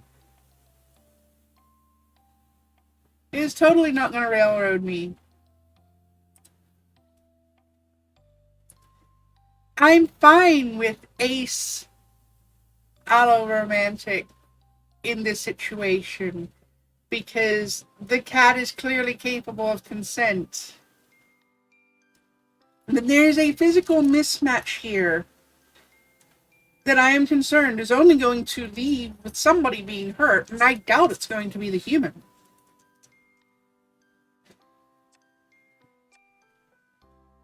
I'm going to take a chance. If this becomes Twitch unfriendly, I'm going to change the OBS scene. I love you too, Snoots. I'm amazed. What you're saying is more than I could have hoped for. So it's agreed, human. You shall dote on me as my equal from now on. Absolutely. I am 100% about the doting. Snooty will certainly keep that part of this agreement. I'm a little more suspicious about the equal part somehow, but as we sit together, admiring the huge orange moon, I feel quietly confident that she will learn with time and a patient teacher. It ended up being adorable. I was so worried for a second there, but it ended up being cute, and I'm happy. We had a successful relationship with one of the cats for once. Hi, neighbor.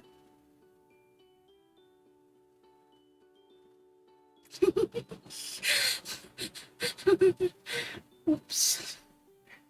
That was adorable, but also it was still kind of weird, not gonna lie, but it ended up being adorable. I thought it was gonna go somewhere it wasn't because Snooty was being a little bit...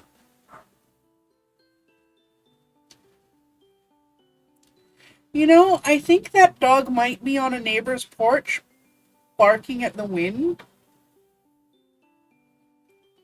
I hear it every so often, but I don't see it anywhere. And Maggie said the cats are on the bed with them. So. Bark, bark, bark. Alright. Next research. And then I'll do the next recon. Research 3 is open. I've been warned that despite their small size, these kittens eat like horses. I'm sure I can handle it, though.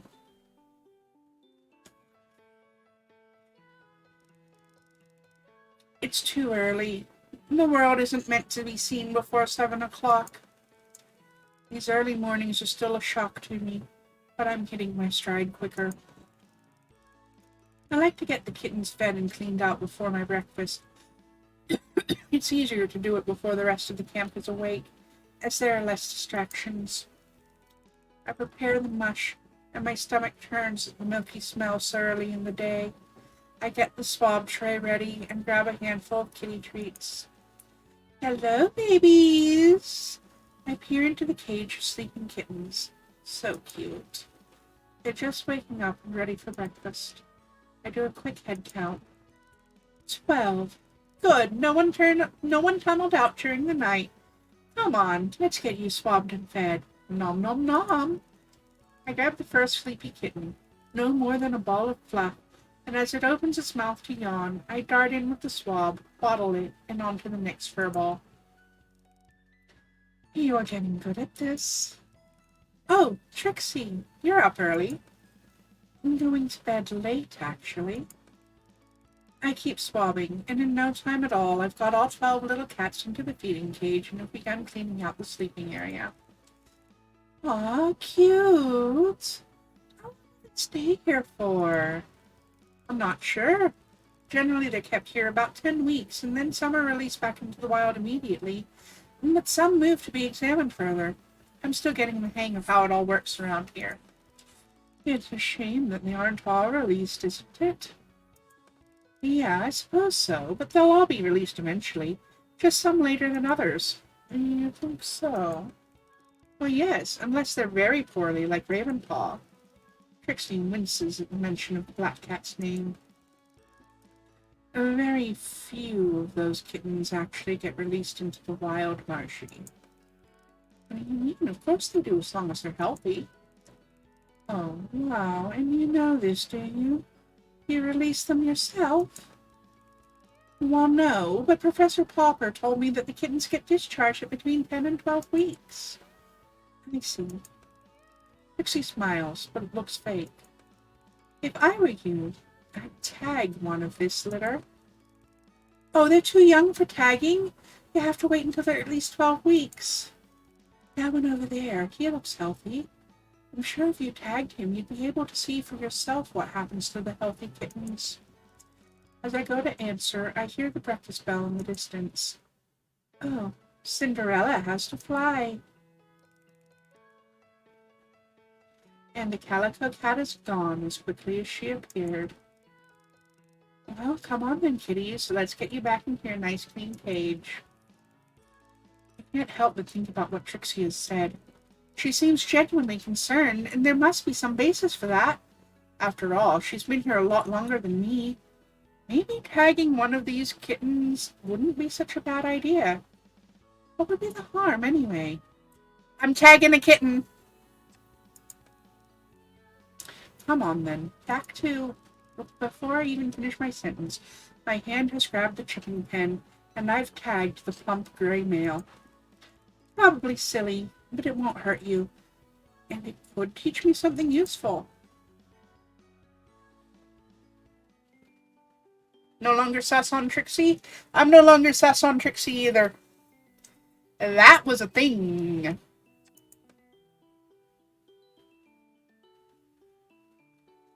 Alright, I've got one more recon to do before I can do the last research.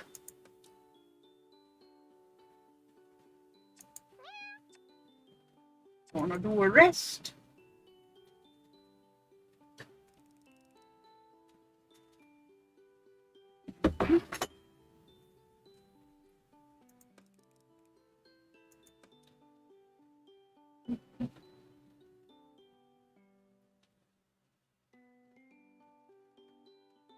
Now I'm going to do that recon. Recon 16.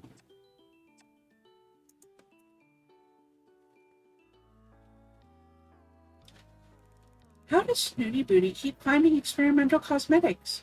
We're on an island in the middle of nowhere. This makes no sense. And this one from the incinerator, no less? I decide to run some tests on it. Snooty Booty developed some nasty welts after using this cream. I want to see what it's made from. I have a feeling this is not something the professor would want me to be poking around in, so I've come to the lab late at night to make sure I don't get any unwanted attention. I'm quickly able to identify a number of common natural skincare ingredients, like shea butter and chamomile. There are some other components I can't immediately identify. I check for cat saliva. Maybe we're looking at the same kind of product as the stuff Snooty Booty found washed up on the beach. But no match. I run the sample through the database of organic compounds to see if there are other matches. As I suspected, this cream uses other cat-based ingredients. This time, it looks like cat urine is being used. I'd better not share that little discovery with Snooty Booty. I decide to check for any clues out by the incinerators. Maybe I can find a little more about where these things are coming from. At the back of the tent area are a couple of large pits that are used for the disposal of harmful waste from the lab. There's nothing incinerating right now, so I can dig around a little in the smoldering ashes. I'm tentatively moving the debris about with a stick. So far it seems to be just soot and cinders, no clues. Suddenly the silence is disrupted by the sound of someone entering the lab. I make myself scarce by crawling around the far side of a nearby bush. As luck would have it, I happen to have ended up at an ideal vantage point to be able to see into the lab through a gap in the canvas.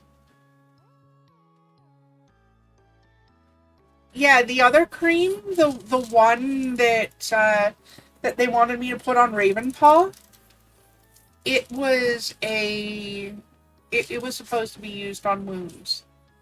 Cream 116 or something like that. And this is P103, and there was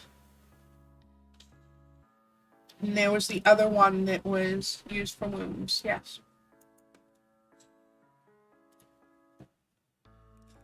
Two men enter with a large crate. I recognize them as the ferryman and his son. Professor Popper is with them. He directs them to place the crate on the worktop. The professor reaches in and brings out a small tub that looks identical to the one Snooty Booty found. My guess is that this is the next batch for testing. Yep.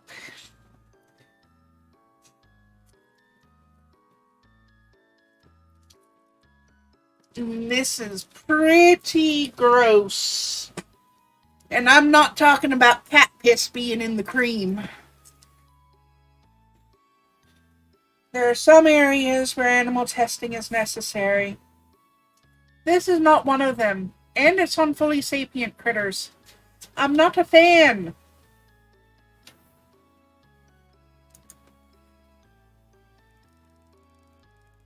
Means there's a chance the cream also has cat piss or some other kind of component in cats, which means the rashes of infection of some kind.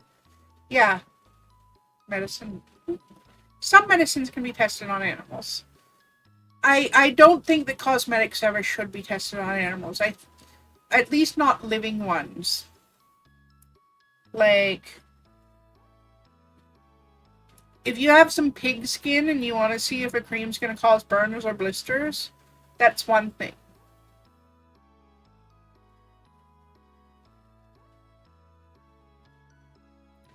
But once you've figured out that something is going to be safe, they can culture skin and stuff now. Okay, so once that becomes affordable, there is no excuse for animal testing of cosmetics at all. Even on dead ones.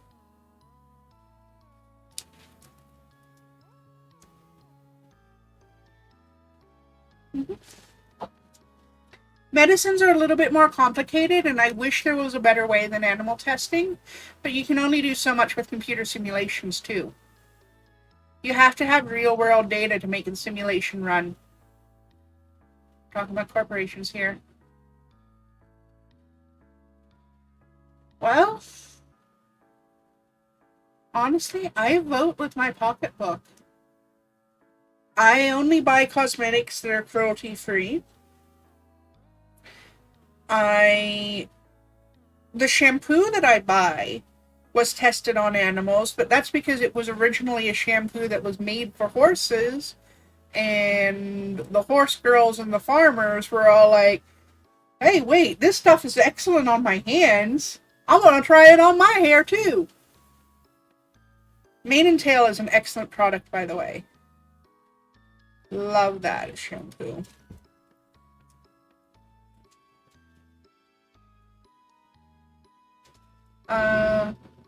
What else are you going to test horse shampoo on? Exactly! What are you going to test horse shampoo on other than horses? What are you going to test cat food on other than cats? Those are acceptable.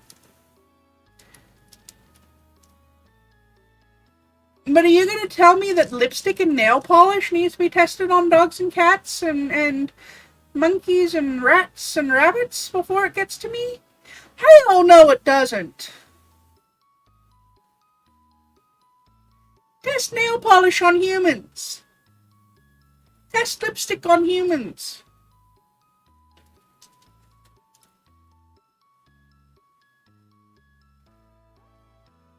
There. Cat treats can be tested on cats, and the cats will probably even enjoy it.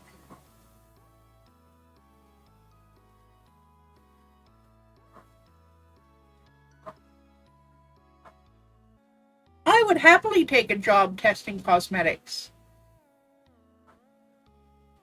With all of my chemical sensitivities, absolutely use me for testing cosmetics. I mean, pay me for it, obviously. But I would happily get a job as a cosmetics tester. Because you can pretty much guarantee, if it's going to be safe for me to use, it's going to be safe for the general population.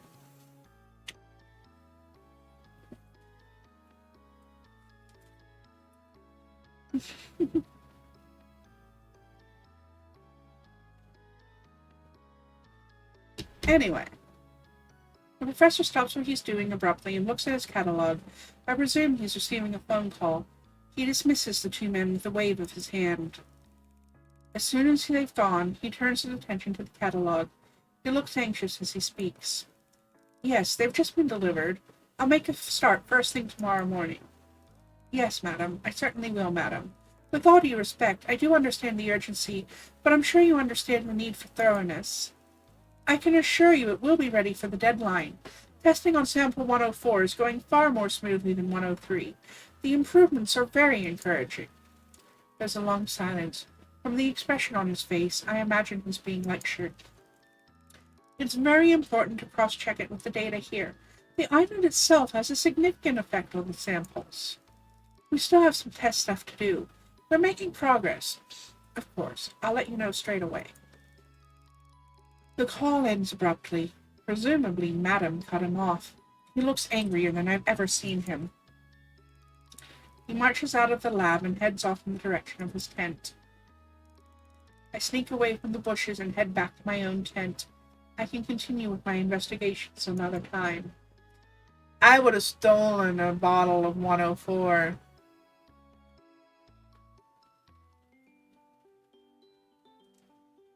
I would have absolutely snatched one and analyzed it. 1,010% I would have. Anyway, time for the last research, I suppose.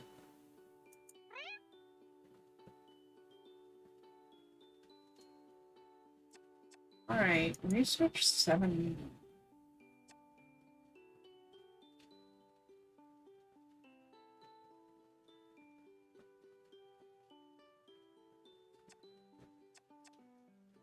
I think I know who I'm going to raid out to when I finish.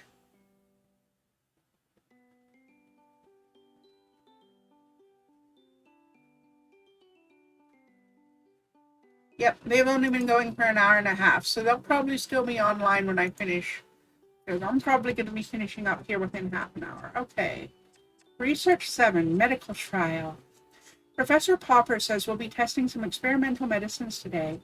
I just hope I have the stomach for it.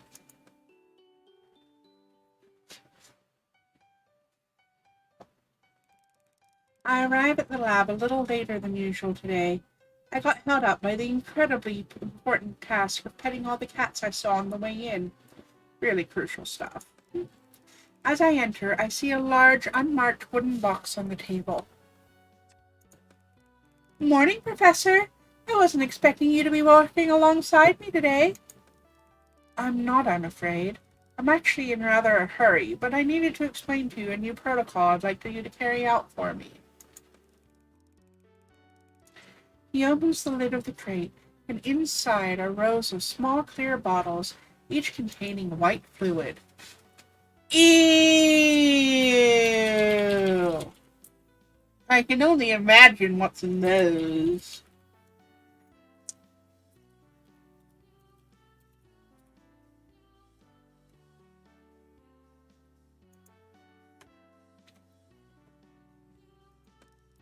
What's this? Milk?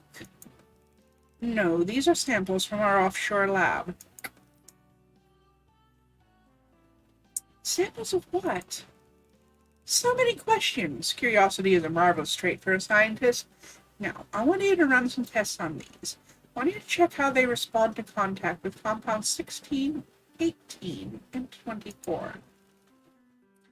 I notice how deftly he evaded my question. Once you've done that, provided there are no complications, I'll need you to apply the sample to some of the cats and record the results. I beg your pardon? Apply the sample to the cats, Marshy. We're looking for specific reactions. Of course, sir, but oughtn't I have a little more information before I start applying an untested product to a living subject? Look, Marshy, I understand your concerns. Of course I do. But once in a while, one has to trim the red tape, and this is one of those occasions. Now, I really am in the most awful rush, my dear, but I have complete faith in you. I don't like this guy. Yeah, how about we apply the sample to the professor's face and see how he likes it? Sounds valid to me. And suddenly I'm alone. I pick up one of the samples from the box. It looks like a miniature milk bottle, but the fluid inside is creamier than milk. I don't think I want to get close enough to his ball sack to do that. Oh, at high speed? Yeah, that'll be fine.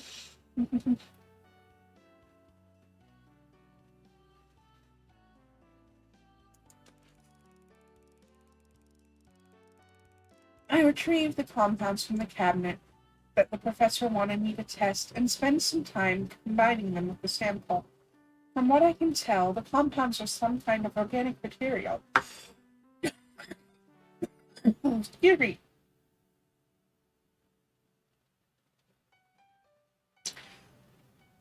I was choking on the disgustingness of that sentence.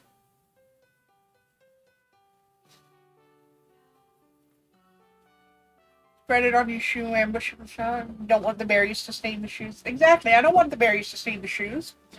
Anyway, from what I can tell, the compounds are some kind of organic material, but no one has told me where they came from or what they actually are. I looked at them under the microscope one by one and add a little of the sample. It's a bit like glue, so it's hard to get it to combine. But once I do, something odd happens. The dead cells that make up the compound start to move excitedly. They aren't coming back to life exactly, but they are behaving like living zombie cats!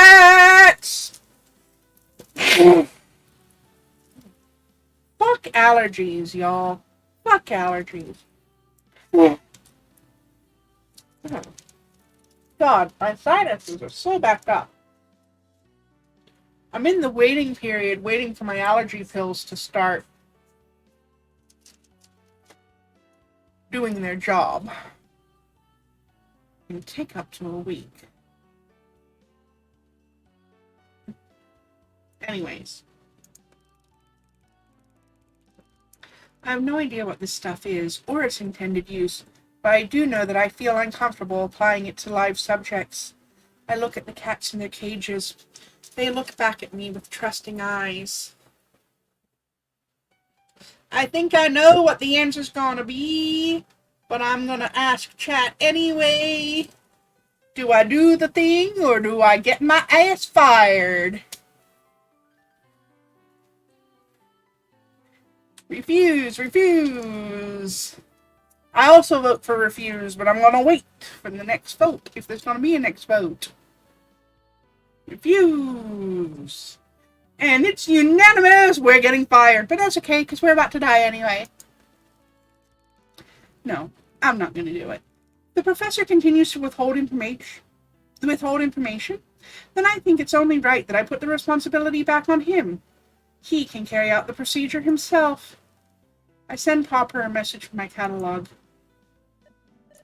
Professor, I feel I cannot continue in my task today until I understand what the implications of what it is I'm being asked to do to the cats. I don't get a reply right away. Eventually the catalog beeps. Professor Popper has replied. Oh dear, that's disappointing. I'd be happy to comply if you could just give me a little more information.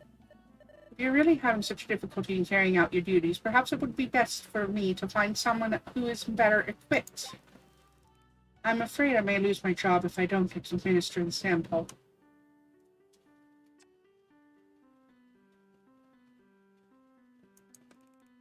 I feel the implicit threat. I'm sorry you see it that way, sir.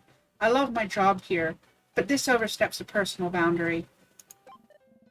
Collect your things, you can catch the boat in the morning. I still can't quite believe what happened, and that I'm really heading home already. I went to see the professor in his tent last night to discuss our difference of opinion. I was hoping to straighten things out so I could continue working here, but he wasn't there, and I received a curt message from him asking that I be on the boat first thing in the morning. So here I am, heading to the jetty where the boat is waiting for me. I feel very alone in the morning mist, no one to wave me off. Oh well, it's too late for regrets now. I'll focus on the excitement of returning to my old life.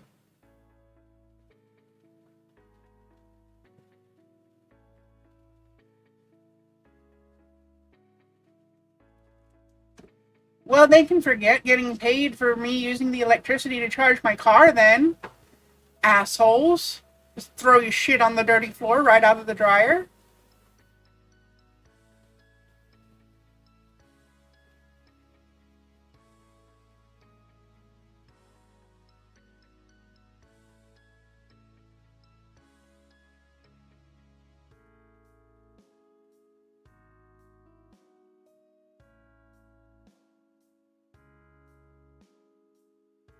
Oh, Shell's neighbors have been rude as fuck to me regularly.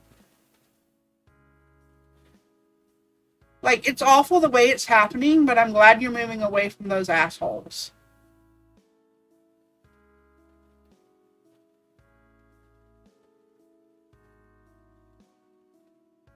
Well, I'm gonna have to charge the car, but I ain't giving nobody any money.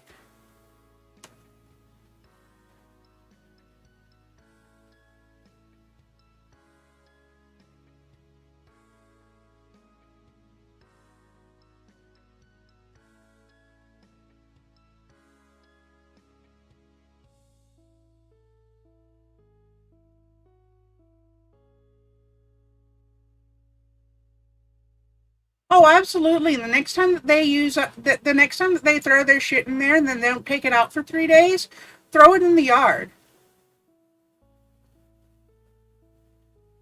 You're gonna be out of there by the end of the month anyway, whether anybody likes it or not. Just do it.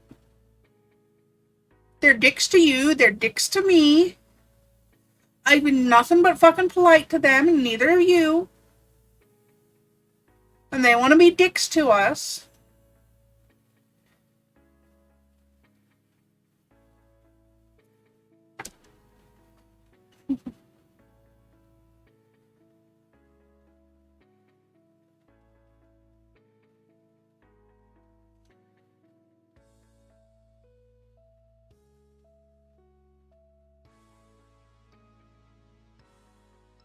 Fuck Shell. I've got half a mind to just start coming over and, like, having you do your laundry at my place. Like, pick you up, pick your laundry up, you do your laundry.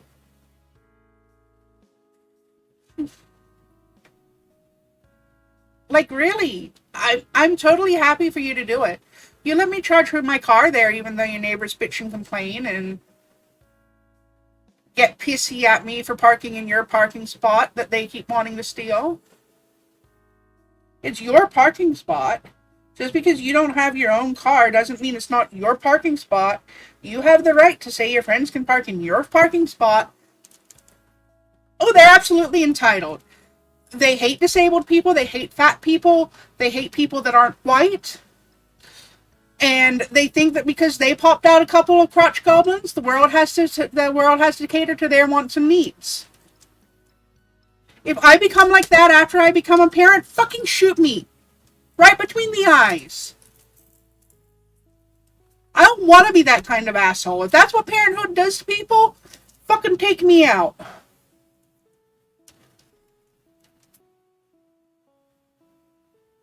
The mom's mixed and she's like that too? Wow.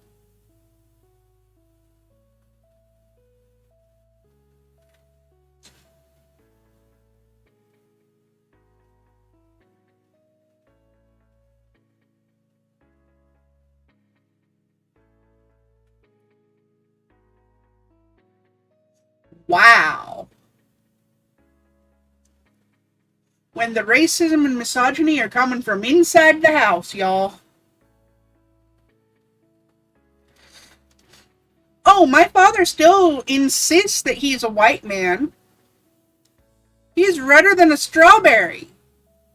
But he'll swear up and down that he's a white man. And he'll talk all day about how he's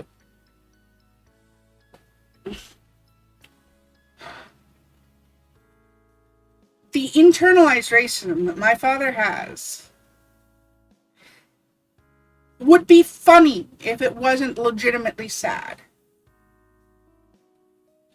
He'll talk down about Native people and Black people all day.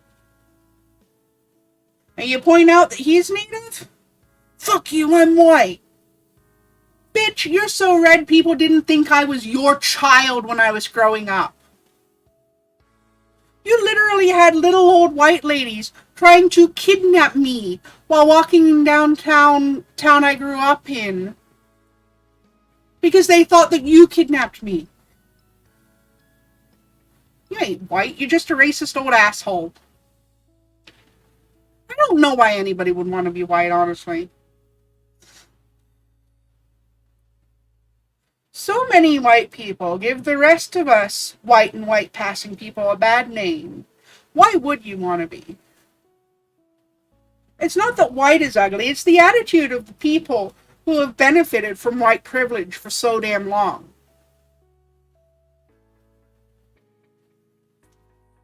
It's not ugly, Mystic. And if you're going to get on the self-hate train, I'm going to have to ask you to leave.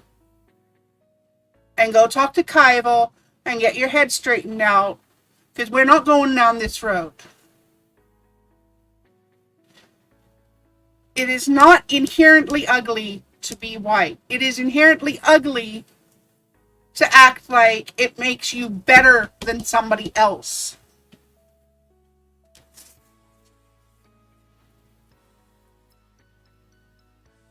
It's the attitude, not the flesh vessel, that's inherently ugly.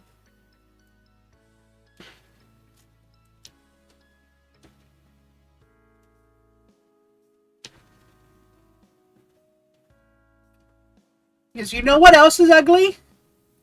The needless self-hate and self-victimization that is going on in this room right now. Between you and Maggie and my own fucking internalized self-hate, there's enough for all of us, and I'm not having it today. You just got a text back from him? What did Jackass have to say?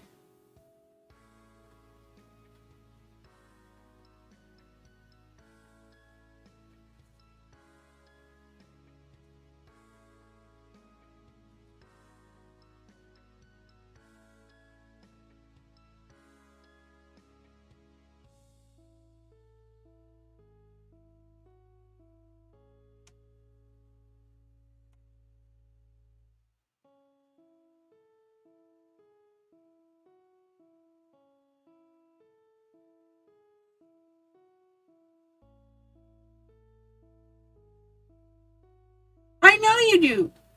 I've come over to your place to drop shit off, and you've not been able to hear me because you've been in the laundry room cleaning it up. This is a grown-ass adult with children headset. I feel sorry for those babies because they're going to grow up to be like their parents.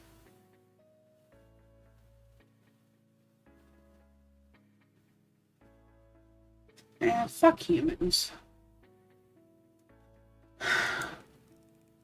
Even after such a short time, I can't seem to remember much about my life before. Joe, the ferryman's son, takes my bag and helps me onto the boat.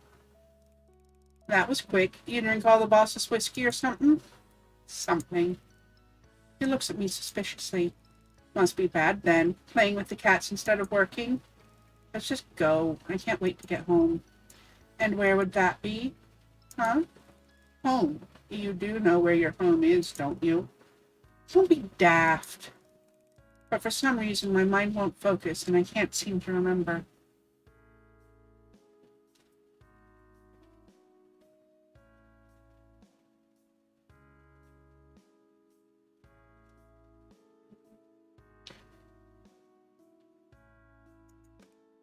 Where then? It's... No worry, you just sit there for a minute. Dad? The older man comes out of the cabin and joins us on the deck. Got a problem here, son? Reckon so. Listen can't even remember their own name. What? Yes, I can. It's... Before I can answer, the older man has pulled what looks like a gun from his coat and is aiming it at me. It's not personal, Marshy. We just have to take precautions. Can't have any problems reaching the mainland now, can we?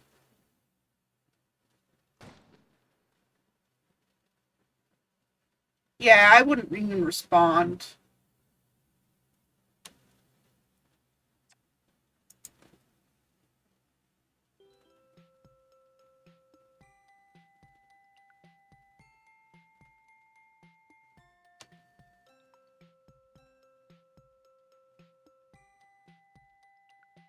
Anyway.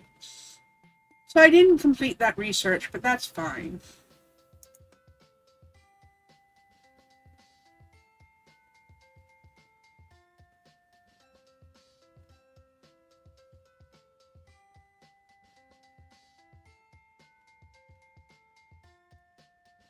So that was fun.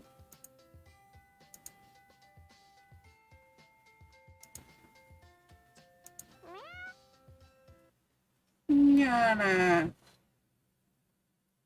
wrap up the stream here.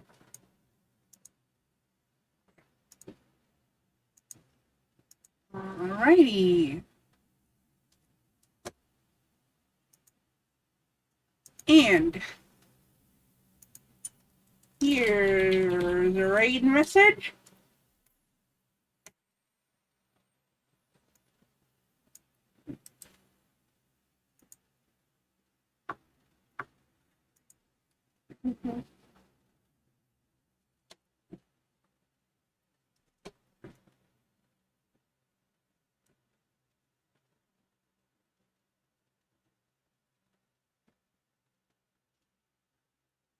Alright, let's see. You know what?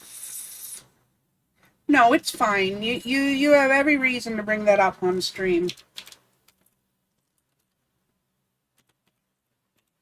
Alright, I'm just gonna send y'all to Snake Discovery today. I ended up not having the spoons to do the social thing.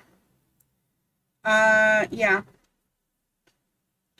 Anyway, so I'm not gonna raid who I was going to, but that's fine, because this is better. Everybody stay safe, stay healthy, stay happy. Most importantly of all, stay weird. Shell, do you want to play some Phasmo after we're done with this? Because it seems like we both are a little spicy and need to cool it down now.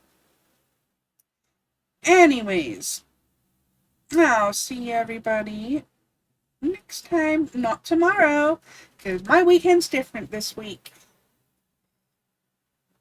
Alright, I'll get hold of you over Facebook then, Shell. See y'all tomorrow. Stay weird.